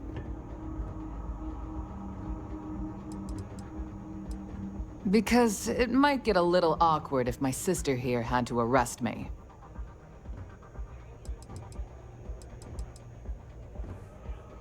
Well, thanks for the economics lesson, but I think I know my trade. Look, the bad news is, Marco's incredibly paranoid. He never stays in one place for long. The good news is, I know how to find him. But you're not going to tell us yet because you want something.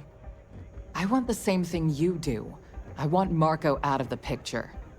But like I said, getting a meeting with him can be damn near impossible. One of the few people who can arrange such a meeting is right here at Red Mile. May Divine. We've suspected for some time that Red Mile was a meeting place for smugglers. If she's in business with Marco, she won't give him up easily. She's the owner and manager here. Inherited the place when her husband was killed.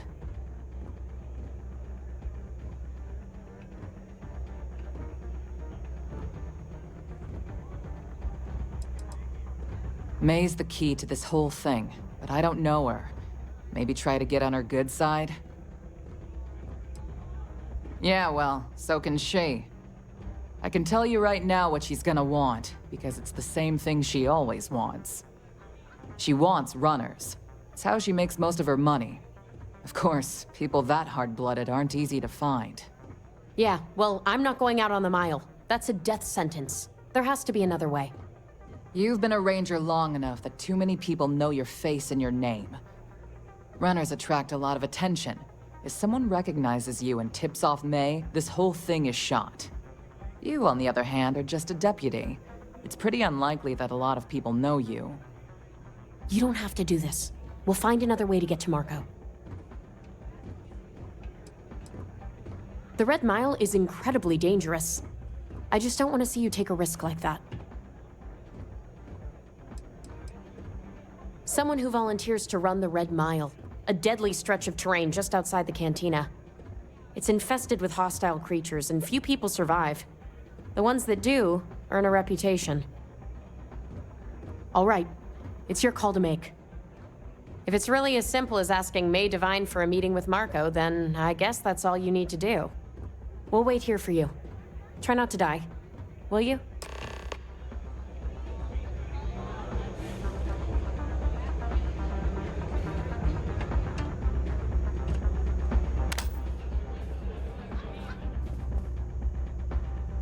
I can't believe Donovan Reese is actually here in this bar.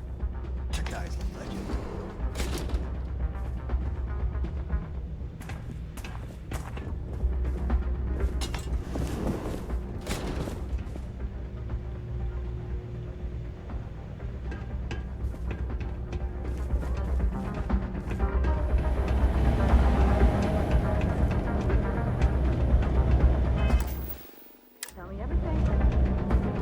It's about Donovan?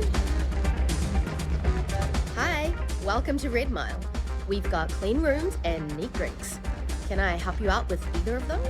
Or both? Ooh, what about both? Aside from the restaurant and hotel services, we offer full-service starship maintenance and refueling. Just speak to our starport master, Lon Anderson. And don't mind him. He may be a lazy old fart, but when push comes to shove, he gets the job done. Oh, I saw this guy get full-on eaten by one of the larger creatures we had out there one time. Just swallowed him up whole in one gulp. Clearly he was a goner. Not 5 minutes later, after the bets were called and everyone was settling up, the guy bursts out of the thing's stomach and goes on to finish the course. You can imagine that was an interesting night. Just don't imagine what that guy smelled like after, because, I'll be here if you need anything. Let's play it. If someone's got a death wish, Is something Why not bothering make a you? few credits off it? That is true. But Mr. Graziani values his privacy. What is your business with him? Exactly.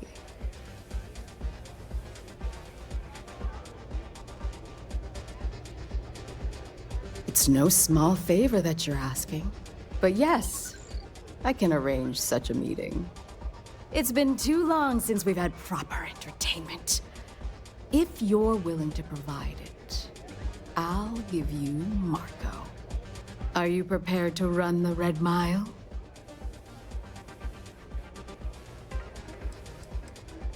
A simple journey through a wilderness occupied by creatures that some call dangerous. Oh, I'm afraid this is the only thing that I want from you. At least for now. Good. Once you've begun, I'll collect bets from our patrons who will place wagers on your survival. I'm afraid not. But I'm sure your confidence will inspire our patrons to place substantial wagers on your survival. That's what every runner says. Mission or not, I can't even imagine why you'd take part in such an uncivilized activity. There's always a better way. Now that we're clear on what's expected of you, are you ready to begin?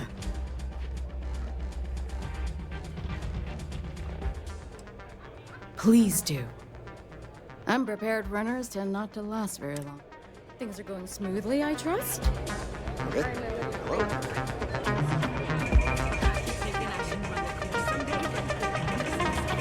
Possibly be considered celebrities or heroes. In my mind, they're worse than criminals. People betting over other people's very survival. Absolutely revolting.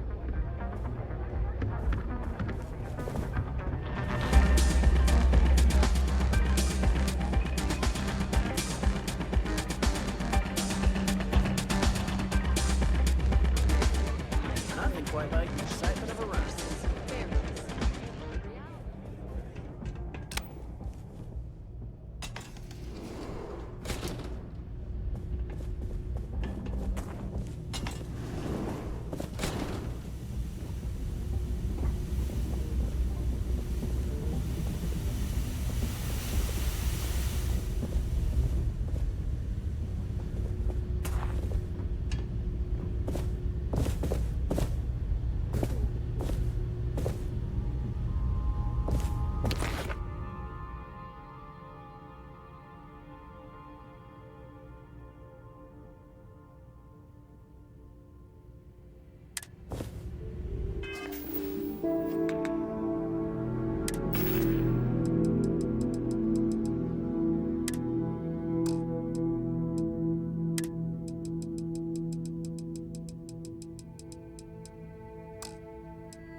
I don't make chit-chat with patrons.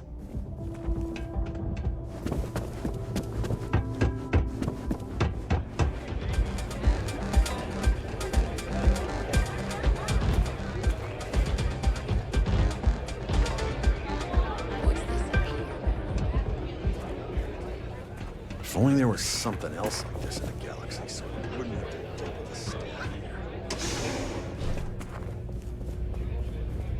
What? Hey, you the captain of that ship? Is your registration paperwork in order? Who's asking? The starport master of Red Mile is who? Think that'd be obvious, given what I just asked you. Fine. Truth is, I don't really give a damn. I gotta ask, because it's my job, you know? And don't get me wrong. I used to care about running a tight operation. Had everything going nice and smooth. But when May started building this place up and hired those mercs, everything went straight to hell.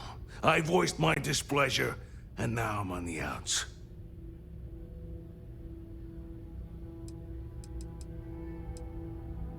Yep, she took over a little while ago. Drove out all the regulars because they didn't fit in with her new vision for the place. Now, I'm not saying they were saints, but at least there was some respect for the people whose blood and sweat makes this place work, you know? You'll find her inside. Whatever you're here for, she's probably the one you want to talk to first.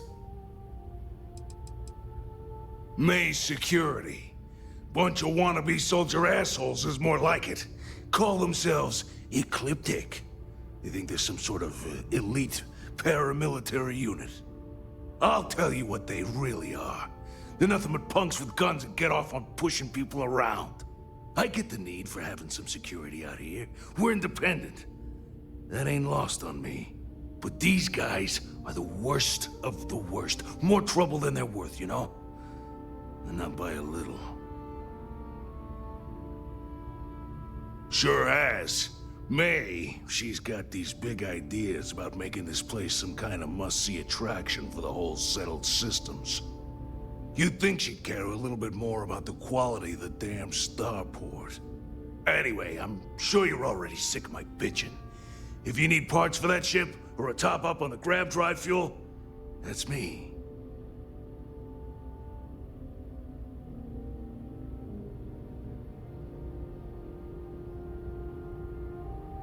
Good luck with... whatever.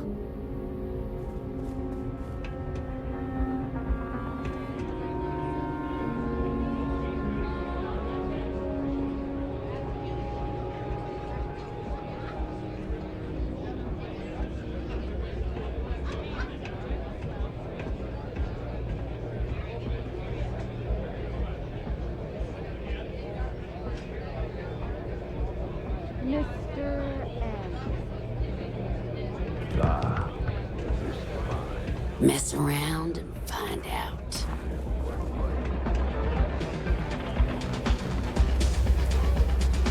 Back with a drink from the barn and enjoy yourself. Word to the wise, security here is run by mercs. They don't play by the same rules as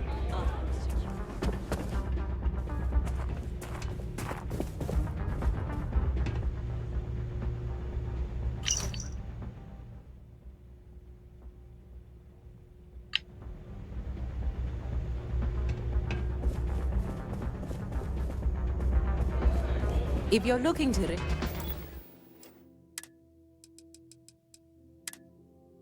register, you'll need to speak to Miss David.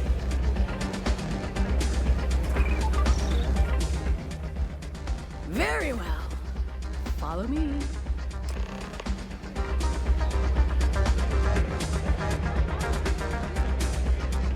Yes. What?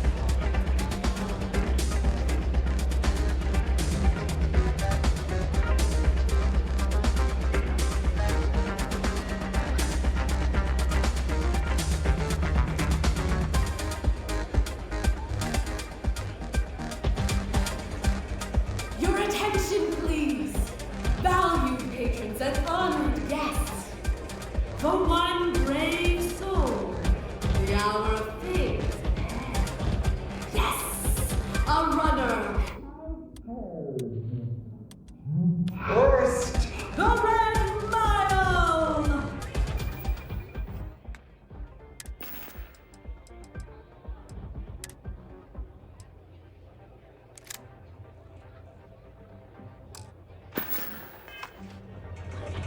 Now is your chance to get a good look at our fearless challenger as you contemplate your wagers. Do you see the fire in those eyes? What is that if not steely determination. I think you'll agree that we're in for quite a show. The rules are simple. Go through the door and take the elevator down to where the mile begins. Activate the beacon at the base of the tower you see in the distance. Once you've done so, return here alive and your run will be complete. Go now, runner, and see if you can survive the mile!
Dialing in your weapon for maximum efficiency. When you have a moment, I'd like to speak to you.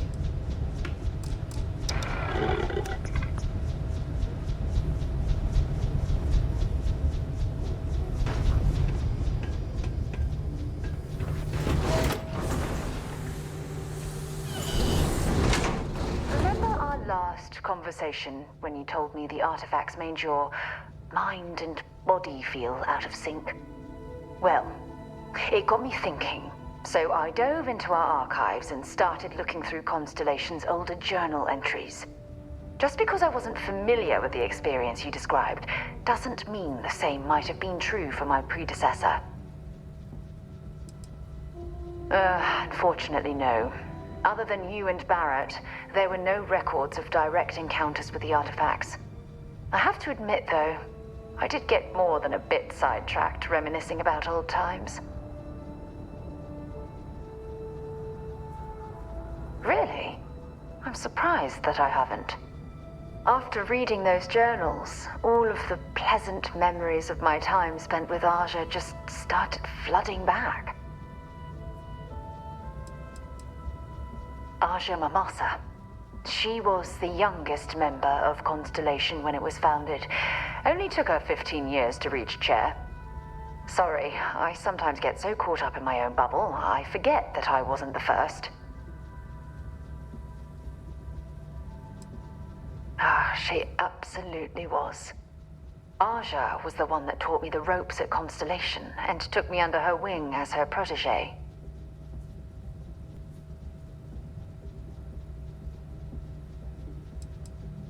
Yeah, I thought so too. That's why I adopted her methods. You know, Aja and I logged quite a few interesting discoveries together. But it was the journey itself that I'll never forget. We catalogued unusual stellar phenomena, a few habitable worlds, and some unique life forms, but nothing SSNN would bother to report.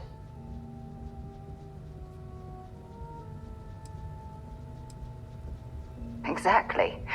For me, it was all about the quieter moments. There was nothing quite like sitting back and watching space bend while listening to Aja spin vivid stories to fill the time. Oh, I find that sort of cozy isolation the best way to really get to know someone. Yeah, you know, being alone in interstellar space, nothing but light years of black around you. Some people find that terrifying. I find it comfortable. It helps me bond with my shipmates. I'll take that as a compliment. Thank you. You know, all this talk about Aja reminds me that my time with her was a gift. I miss her dearly.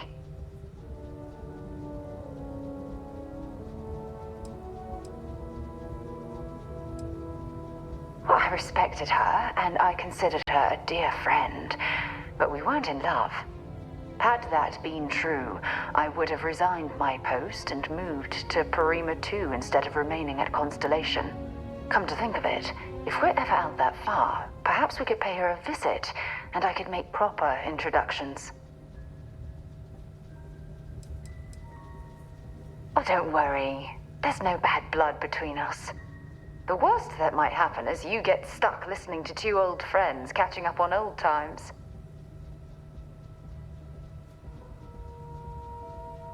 Well, I don't expect you to be a carbon copy of Aja. Just be yourself. You see, it's clear that we share the same hunger to discover what's out there. And that, well, that's what intrigues me about you.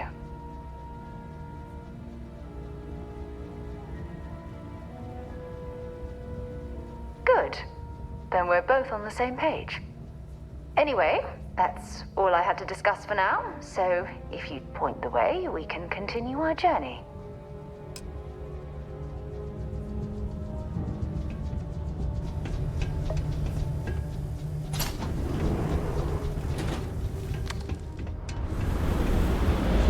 I hope you know what you're doing, because I've been told that running red wire is impossible.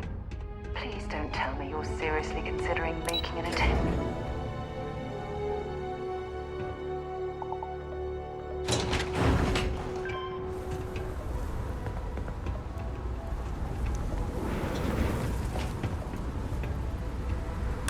Might as well take what we can.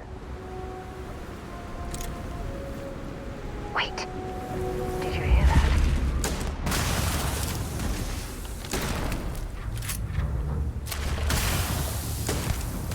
Looks like the last of them.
impressive. Well, that is simple. Congratulations, runner. You have succeeded where most have failed. In fact, you seem none the worse for wear. Indeed you have, and in most impressive fashion. As promised, I'll set up your meeting with Marco. I'll dispatch a courier to let him know you're coming. Please take a moment to relax and enjoy our hospitality. I'll return shortly.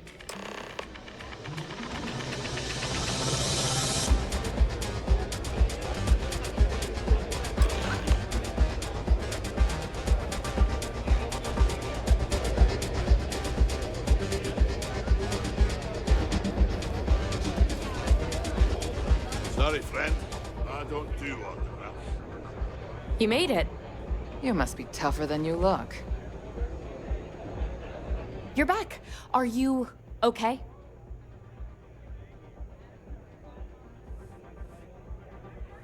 Really? Either the Red Mile's reputation is exaggerated or you're just that good. Anyway, I'm relieved you made it through okay. Why? Afraid you'd lose all that work you put into your smuggling investigation? I wouldn't expect you to understand. All you see in people is what you can get from them. I'm glad, because that was an incredibly brave thing you did. And we need rangers with that kind of courage. Also, I owe you an apology.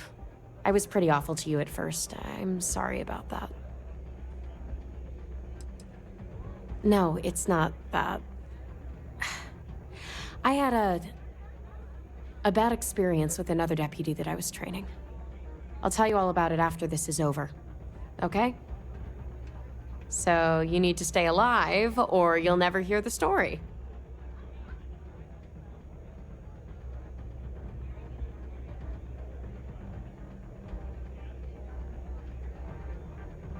You're right. Let's focus on the job. Once you're on your way, I'll return to the Rock and let the Marshal know what's going on. Come home safe, Deputy. That's an order. You always were the soft one, little sister. Oh, go to hell. Or at least make yourself useful and get us some drinks.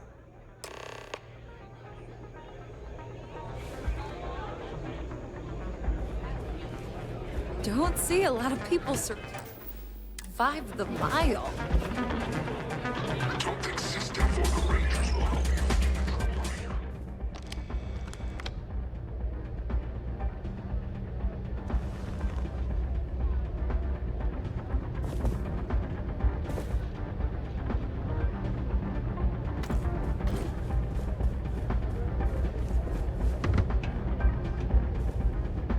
Time for me to keep my promise, runner? You can find Marco on Kodos aboard his ship. I'd advise you not to keep him waiting. He is not exactly patient. He's intelligent, well-connected, and utterly ruthless. He's also a man of taste who appreciates the finer things. You'll find out soon enough what I mean. Only that someone wanted a meeting. Don't expect to catch him unprepared. He keeps a sizable force of mercenaries aboard his ship as bodyguards. Good. Travel safely, runner. Should you ever crave the challenge of the mile again, it will be here, waiting for you.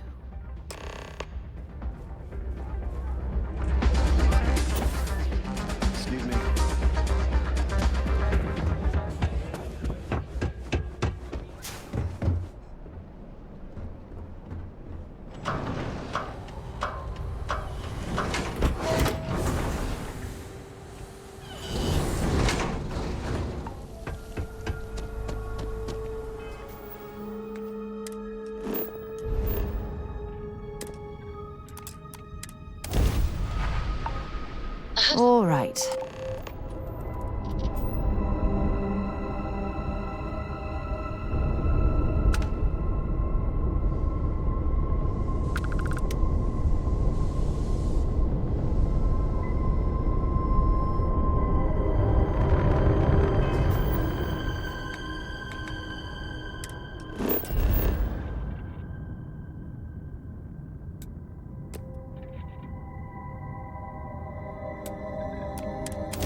boss is in the back.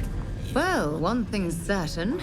Graziani certainly isn't afraid to flaunt his wealth.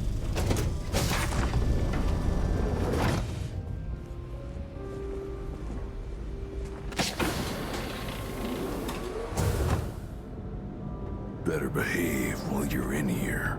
Here to join the first?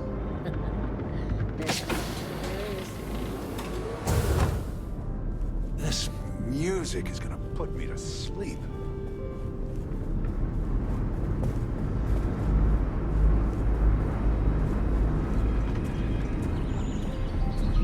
My word. Some of these pieces on display are incredible. They belong in a museum. The dulcet tones of classical piano.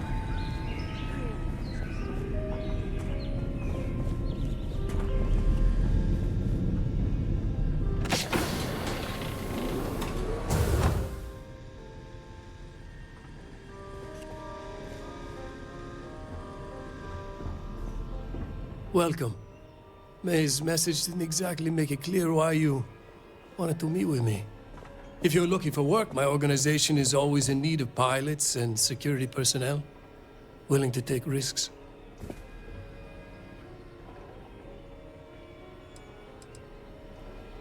You've heard of the First, I take it. I'm not just a member, I also help to fund the outfit through a network of independent traders. Of course, illicit goods are the most lucrative, so there is a constant need for skilled pilots. Ah, I see. You did well to find me. I'm not an easy man to locate. Though I suppose we haven't exactly been keeping a low profile lately. Given the nature of the contract, a degree of exposure was always a risk, but a calculated one. To be honest, I think the Major is all but spoiling for a confrontation with the Rangers. Still, I confess, I'm a little disappointed that the Marshal sent a deputy instead of a full-fledged Ranger. I'm willing to bet this deputy can handle whatever you intend to throw in our path.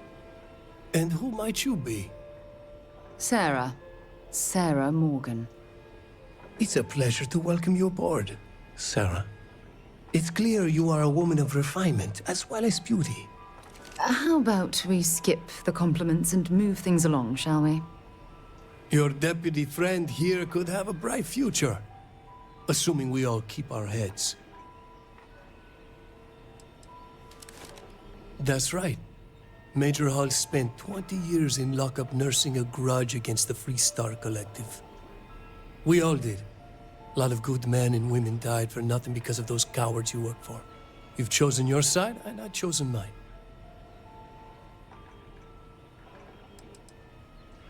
To settle accounts, Major Hall served with distinction during the Colony War.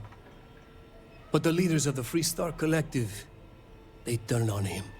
In his eyes, the Rangers are enforcers for a corrupt Council of Governors. That makes you his enemy. As for me, I didn't see any profit in nursing that grudge. I prefer to focus on the future.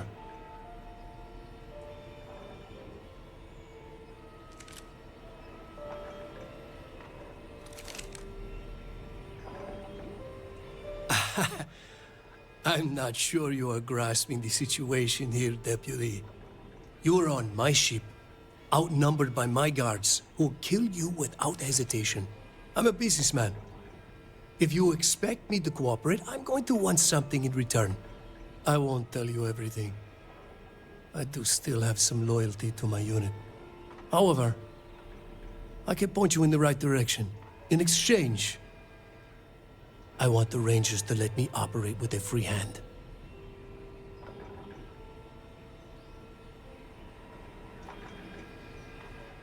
I can't do that. The losses I'd incur would be too great. How about I sweeten the deal? Accept my offer, and I'll throw in a little something extra for you.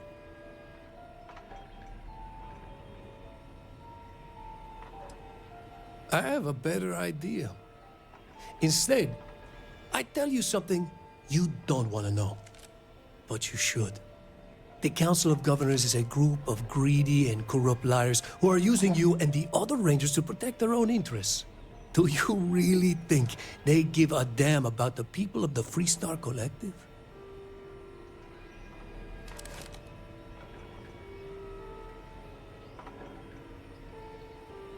If being in the 1st Cavalry taught me anything, it's that blind loyalty gets you killed. Time you learn the same.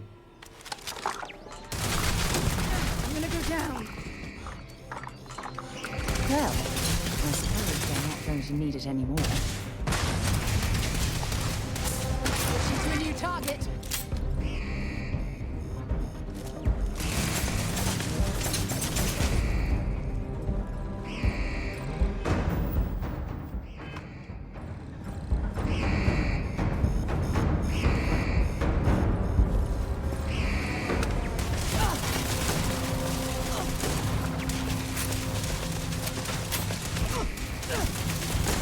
Bad luck for you!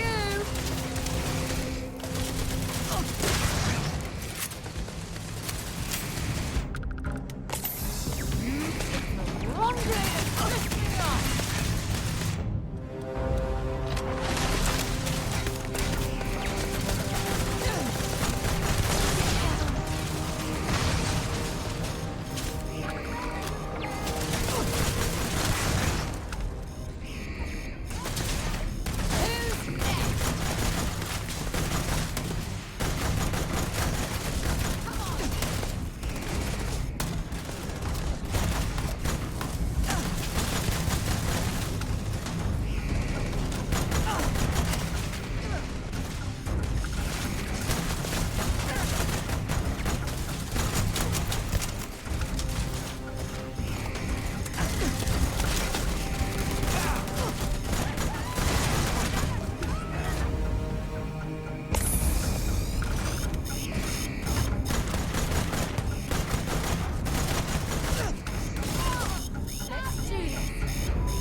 Why anyone would want to live somewhere so old is beyond me.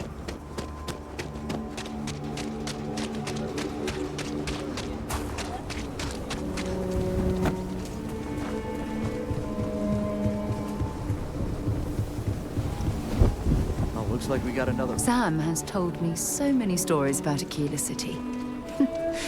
I feel as though I've lived here all my life.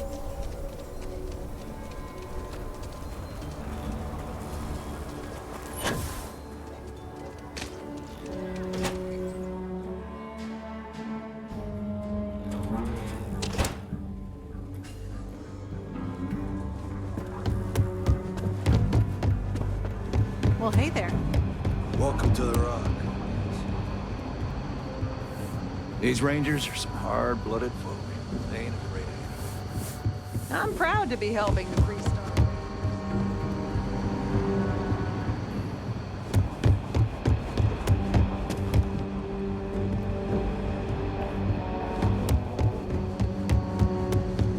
Helga says I spend too much time at my terminal.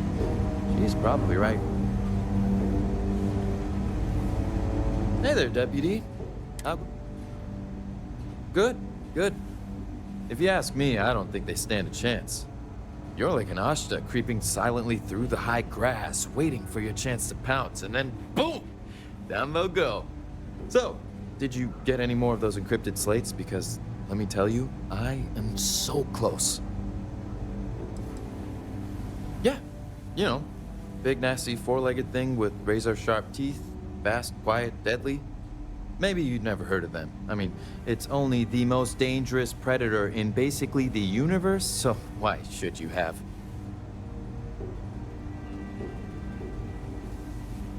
Oh, come to Daddy, you sweet little piece of technology. You go stalk your prey and leave the rest to me, Deputy.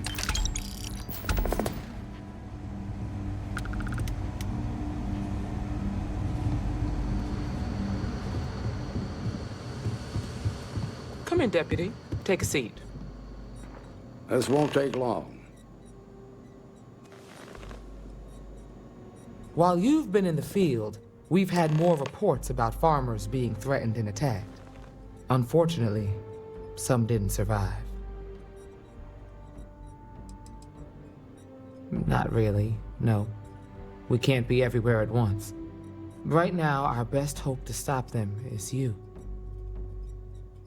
It's worse. It's tragic. How's your investigation proceeding? That's assuming he finds something useful. Otherwise, you'll be no better off than when you started. It must be very easy for you to sit back and criticize when we've been doing all of the field work.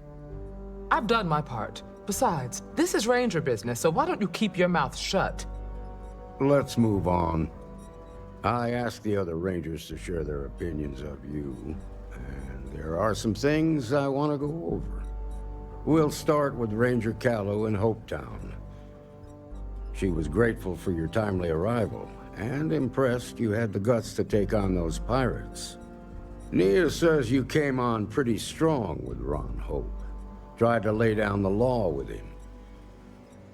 Guess I didn't get the point across when I said go easy.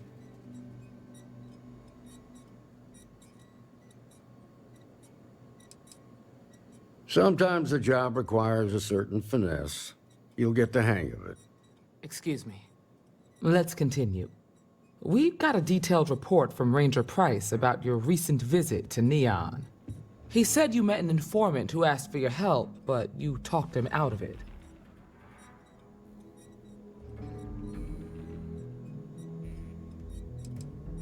Use you? The way I hear it, he was fearing for his life and looking for help. You don't get to ignore your duty when it's inconvenient.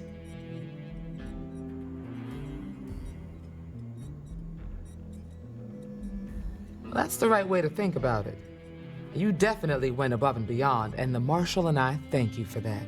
You got results, and that's what matters most. Price was impressed by that. Said you really took the initiative.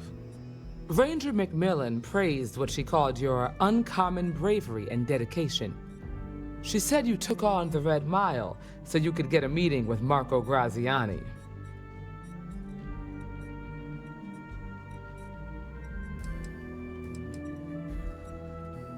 Sounds like you're starting to understand what it means to be a Freestar Ranger. So what happened with Marco? I doubt he gave you that slate out of the kindness of his heart.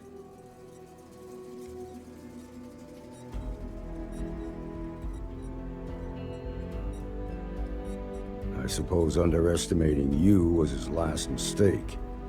Damn. I thought if anyone could see reason, it'd be Marco. What about Maya Cruz? Her loyalty to Hull and the 1st Cavalry was stronger than most.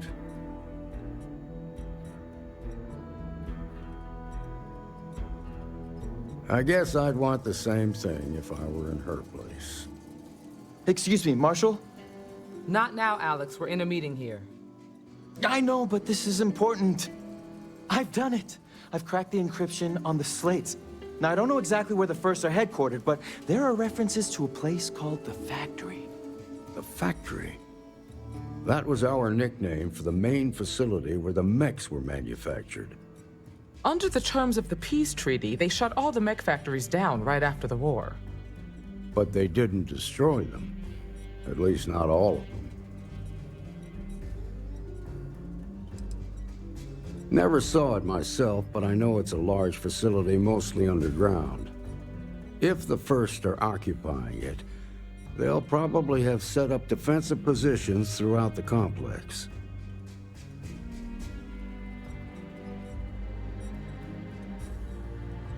The facility was on Arcturus 2. It could be a dead end, but if it's not, then you'd better be ready for a fight.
These mechs were some of the deadliest instruments, all created by mankind.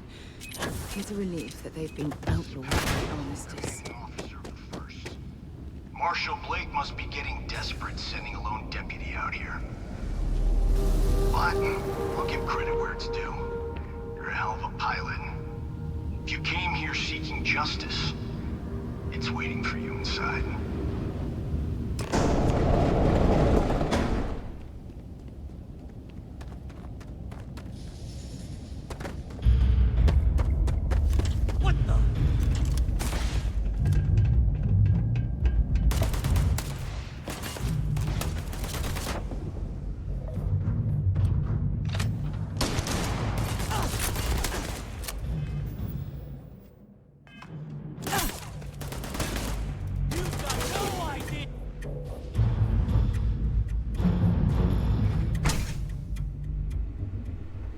I'm a man of action. I've got no use for lies. So when I tell you that you're being manipulated, you know I'm telling the truth. Eyes on hostages! The Council of Governors, who cares about anything but themselves? They're greedy and corrupt. You're a tool in the hands of the unworthy, just like I once was. I was loyal. I followed orders, and I led good men and women to their death. I'll carry the stain of that dishonor to my grave.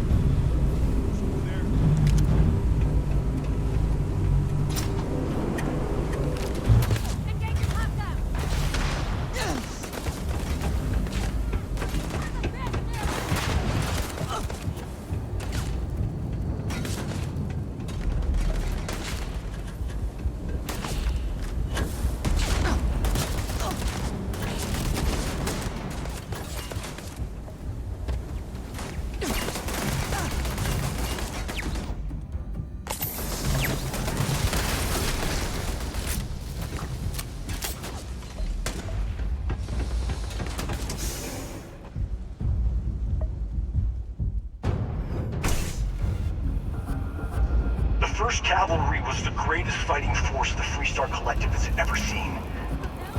At the Battle of Nira, the First Cavalry was destroyed. Why? Because the generals got scared and asked for a truce. I've got no sympathy for cowards, or for the people who've been in power. I've also got no listening to you.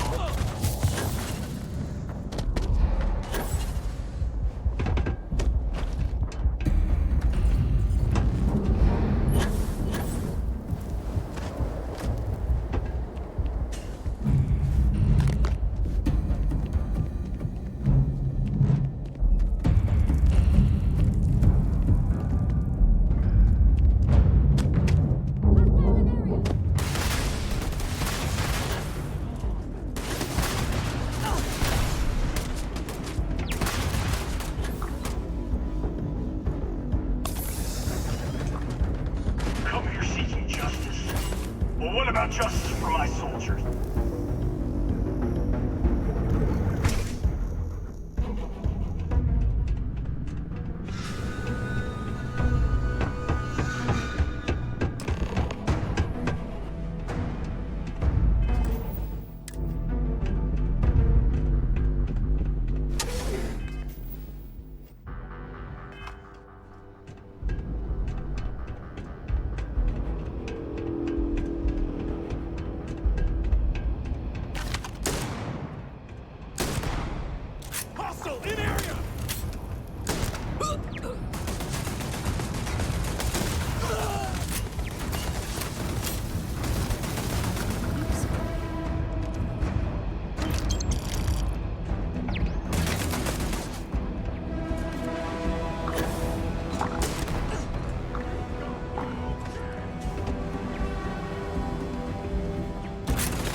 You just took on some of the best mercenaries in the Freestar Collective and cut right through them.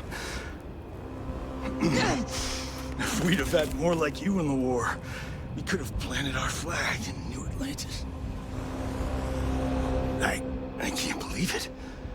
You just took on some of the... For the glory of the First! You fought because you had to, and you fought well. Don't apologize for that. More importantly, you survived. Most soldiers don't. I know, because I'm the one who led them to their death. You don't know what it's like to look around. I watched brave men.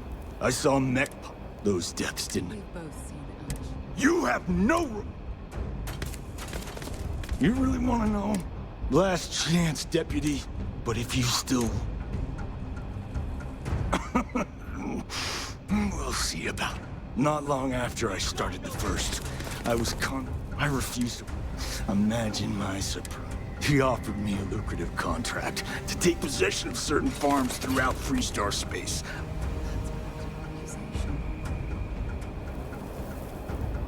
Sure I did. The money was good. If I could avenge my men, make some credits, and eventually... That...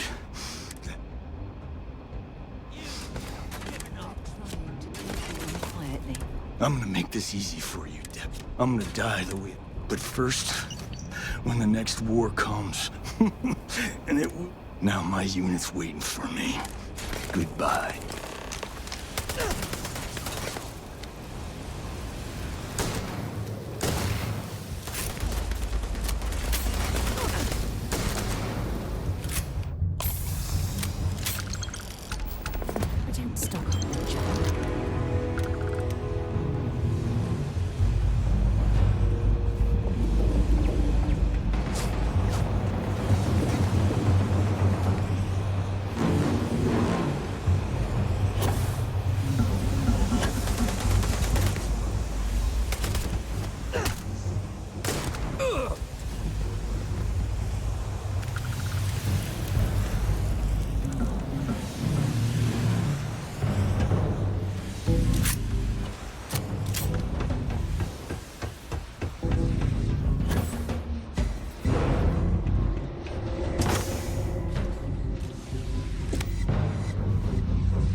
I picked up something you might be interested in.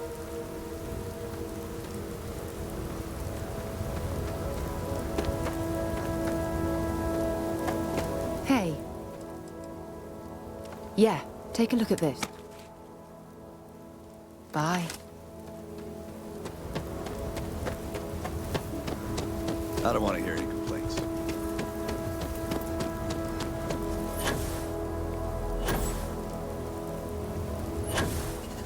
Keep an eye on your valuables.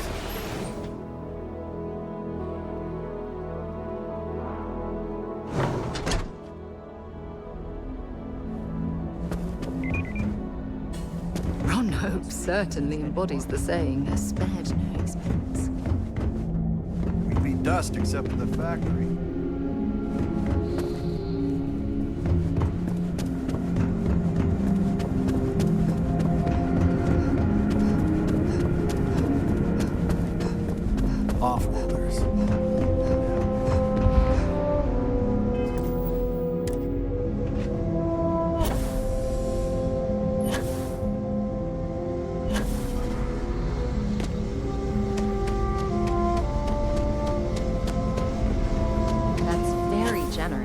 Mr. Hope. It's well earned, Birkin.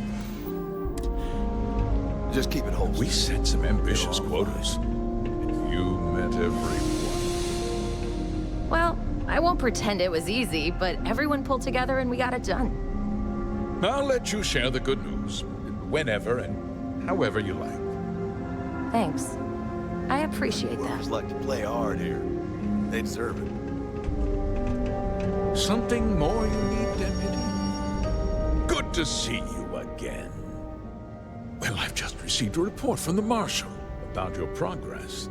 He said you had a promising lead on the mercenaries who stole my ship. I trust you're here with good news?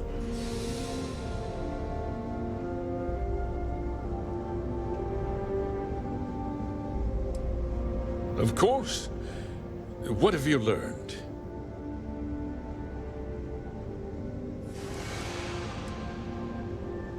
No. And I don't care for the insinuation.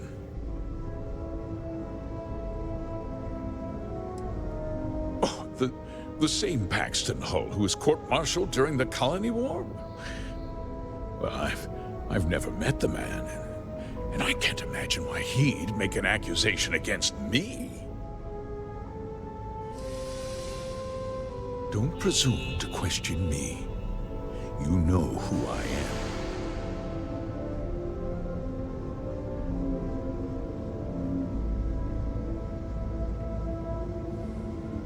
That two-faced bastard kept the slate. Oh, I suppose this is his revenge against the Council of Governors for what happened during the war. I'm impressed, Deputy. It's clear you have a bright future ahead of you. What's going on? What is this about, Mr. Hope? Nothing that concerns you, Birgit. In fact, why don't you make yourself scarce? I think I'd like to hear what the deputy has to say.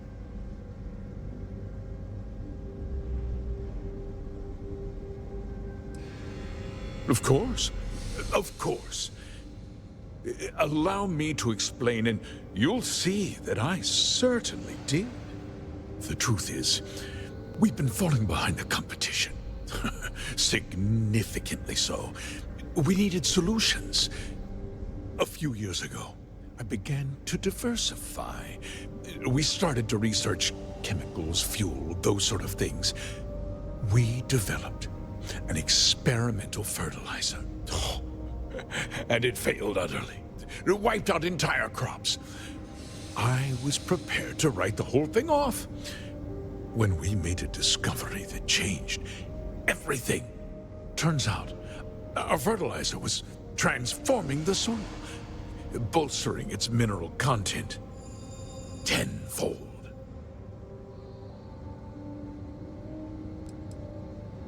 Not all at once, of course, but we could never find anything that would grow in it. Eventually, everything we tried to plant failed and died.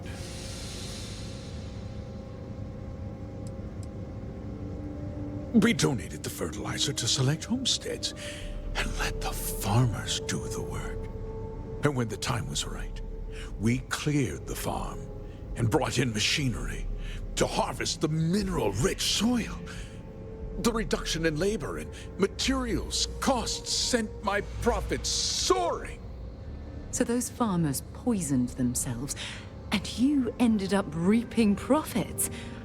How can you even live with yourself? It's nothing personal. It's just good business. I don't expect you to understand.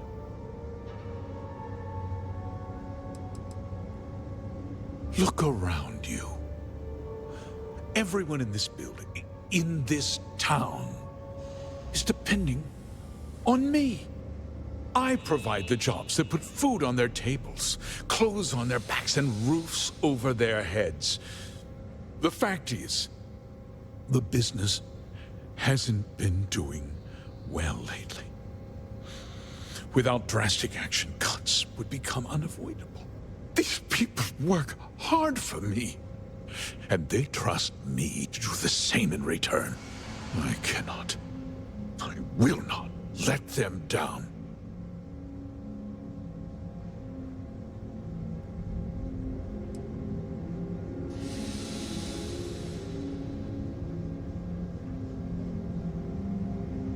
I never intended for anyone to be hurt. I told Hull to buy the land, not take it by force. Unfortunately, farmers can be stubborn folk. And I couldn't risk any witnesses. I can't believe what I'm hearing. How could you do something so awful to innocent people, to families? Not another word out of you, Birgit. I can take your job, and more. We'll discuss this later. In any case, I suppose the gig is up. I give you my word that I'll call off the operation and return the land to its rightful owners. You're right, of course. Something must be done. I'll set up a fund to handle funeral expenses and take care of any surviving family members. We'll do this the right way. I give you my word. Like I said, I give you my word. Besides, the work was just about done. With that resolved, let's talk about you. As a member of the Council of Governors, I'm authorized to award you a substantial bonus. And of course, we'll both agree to forget about my little cost-cutting endeavor.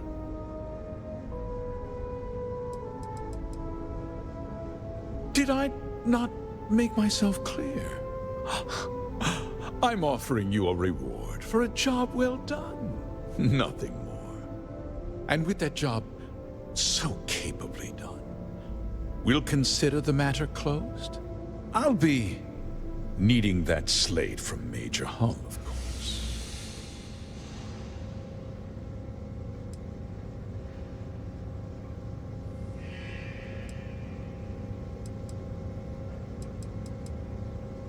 Of course you do.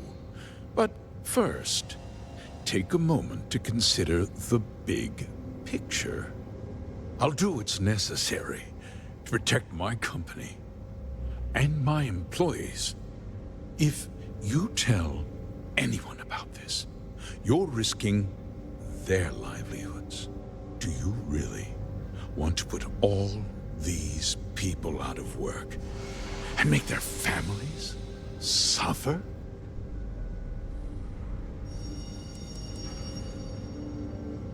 But on a much larger scale, yes.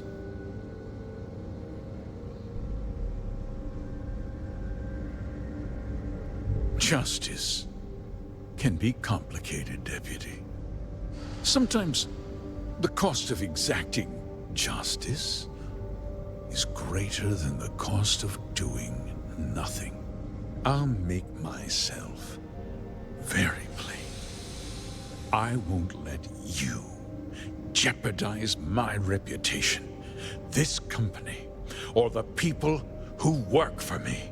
If that means you suffer an unfortunate incident at the hands of my security personnel, so be it.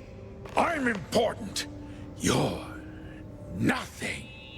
You're not actually threatening to attack a Freestar Ranger, are you? You're a despicable man, Hope. And I hope you get exactly what you deserve.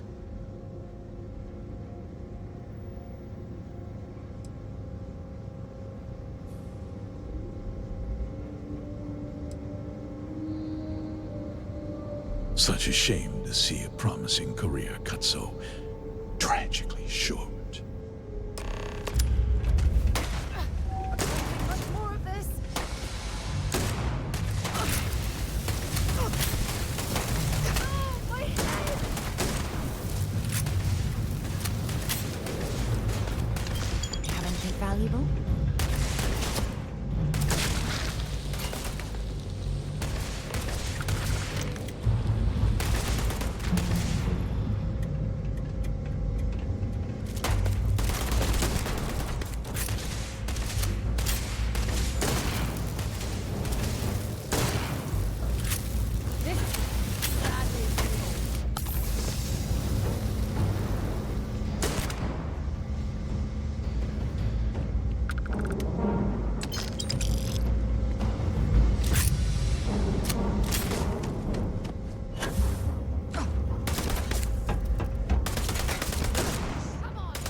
He tried to have you killed. I don't understand. Mr. Hope always seemed like such a good person. But everything he said about the farmers and hiring those mercenaries, it was so awful. I'm just a little in shock. I'm still not sure I understand what happened. A conspiracy to steal farmland? It's just so hard to believe. That's not the Ron Hope I know.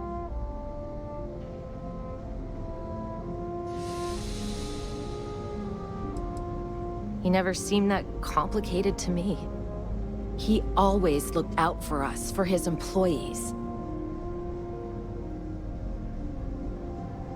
I know what I just heard and saw, but he was a friend. No. He was more like a father. And now he's... You killed him.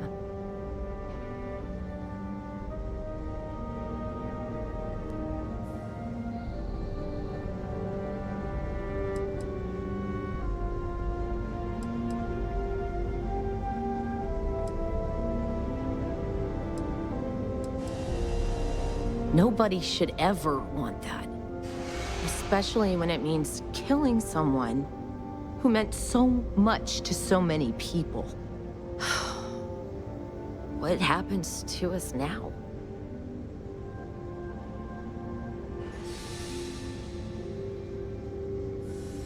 That would be Elana. Elana Nwankwo. She seems pretty capable. Maybe we'll be okay after all. I guess we'll have to figure things out. Find a path forward. There might be some difficult days ahead, but I wish you good luck.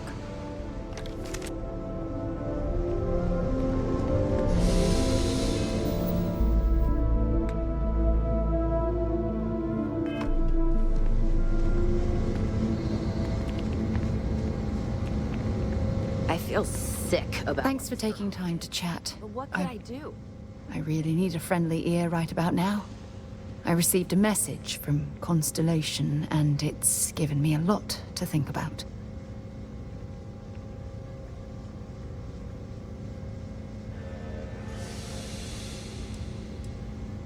No, it's nothing like that. It's just a list of requests. Things I would normally handle if I was there. But I'm not. I'm out here instead, with you. You're not keeping me out here. I am. Just... Here, let me explain. Before I joined Constellation, I served for 8 years as the head of the Navigator Corps, until the UC decided to axe the department. It was a branch of the United Colonies Navy, a small fleet of ships outfitted for galactic exploration. Basically, a military version of Constellation. If you want to help, I feel like I need to give you some background. Just bear with me.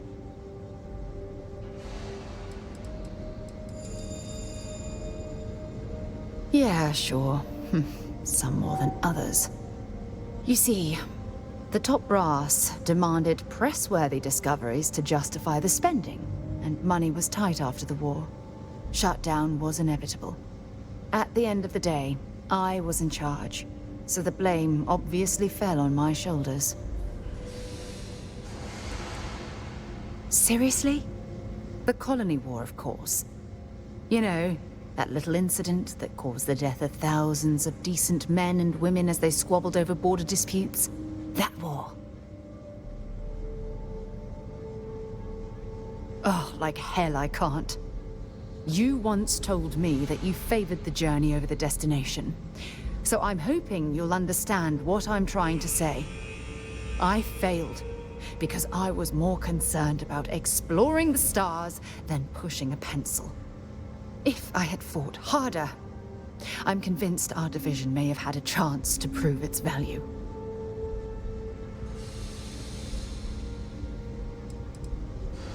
That depends on your definition of significant. Discover a rare neutron star, and no one cares. But slap a picture of a kooky alien life form on SSNN, and suddenly you're a goddamn rock star. It's all about the propaganda, what gets the people excited. That's what the United Colonies was focused on at the time.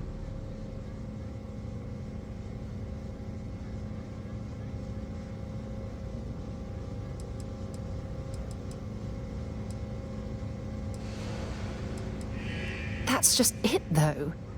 Did I push too hard? Did they shut us down because I wasn't quietly sitting at my desk approving meaningless memos? We'll never know.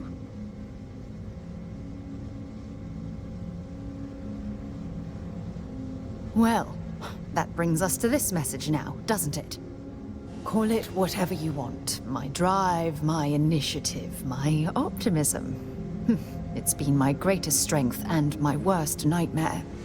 It elevates me to these positions of authority, but all I want to do is explore, not sit and make sure all the accounts are balanced.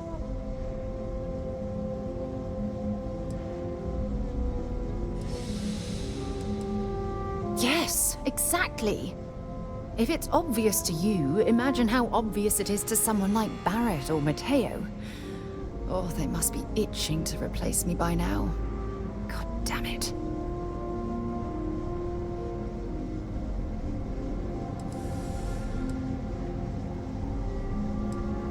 Oh my God. I'm so sorry. Oh, here you are trying to help me and I'm yelling at you. You have to understand. Once Aja retired, I lost the only person that gave a damn.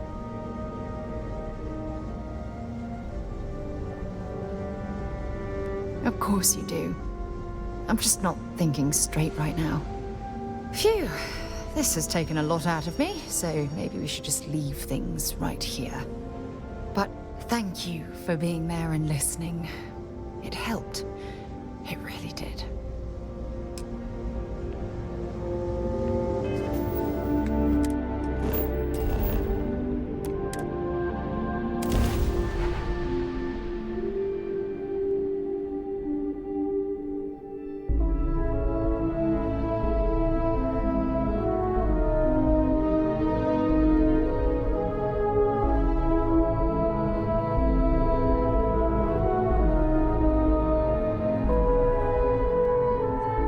Modern city with walls.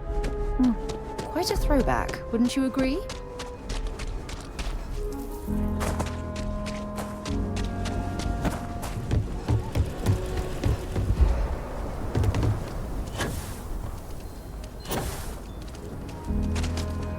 I'm telling you, you should meet my cousin. She'd be perfect.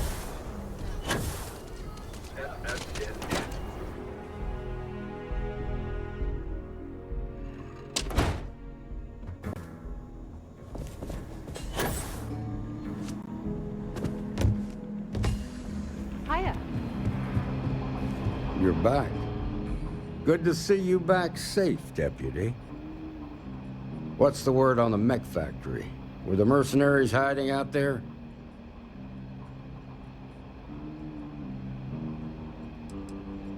I take it that they weren't too much trouble for you, given that you're standing here. Did you find out why the First was taking over farms?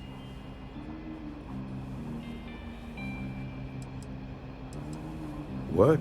Ron Hope? That's one hell of an accusation, Deputy. Are you really that surprised?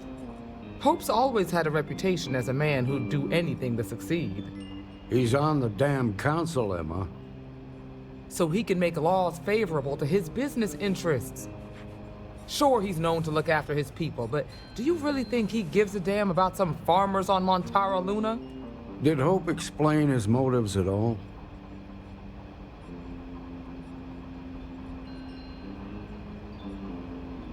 That has a familiar ring to it. I recall hearing about some Hope Tech initiative to help farmers.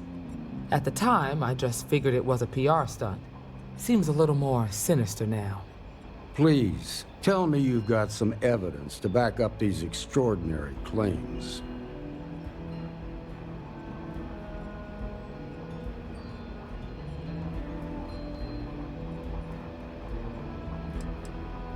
Are you seriously asking me that?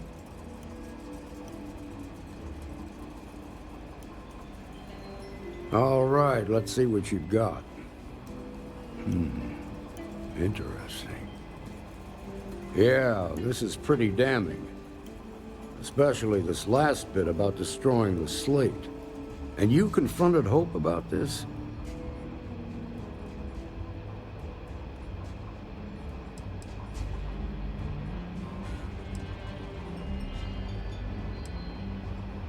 Damn. This is going to send shockwaves throughout the Freestar Collective. If the people can't trust their leaders, anarchy could follow. Have a little faith, Daniel. We're not the United Colonies. One bad apple won't spoil the whole damn barrel. Easy for you to say. You ain't the Marshal. Not yet, but you ain't gonna live forever, old man. While we've got you here, there's one last piece of business to take care of. Emma, would you please? With pleasure, Marshal. When you first joined us, I told you that you'd undergo an evaluation process. There's one thing left to do. A simple question. Do you feel ready to wear the badge of a full-fledged Freestar Ranger? Good. Duty and honor are the backbone of the Freestar Rangers. Marshal, I approve the deputy for advancement to the rank of Ranger. Thank you, Ranger Wilcox.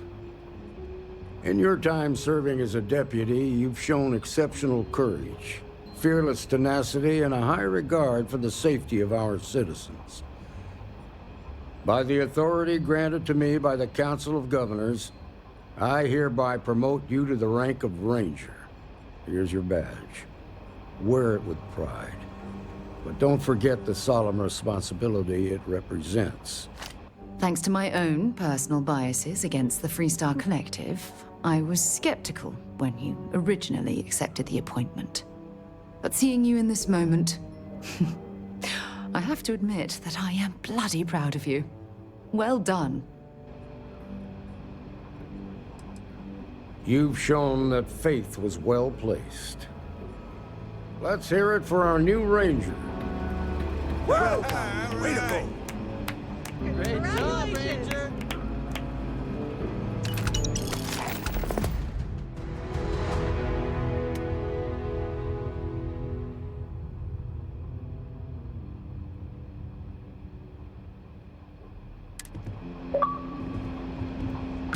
Congratulations. The promotion's well earned. Something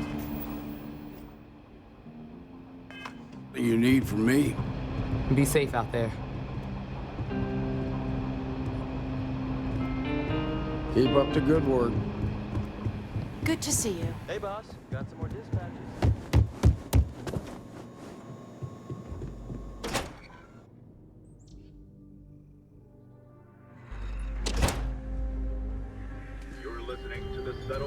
The Rock isn't exactly massed, but as seats of government go, it's still quite an impressive structure.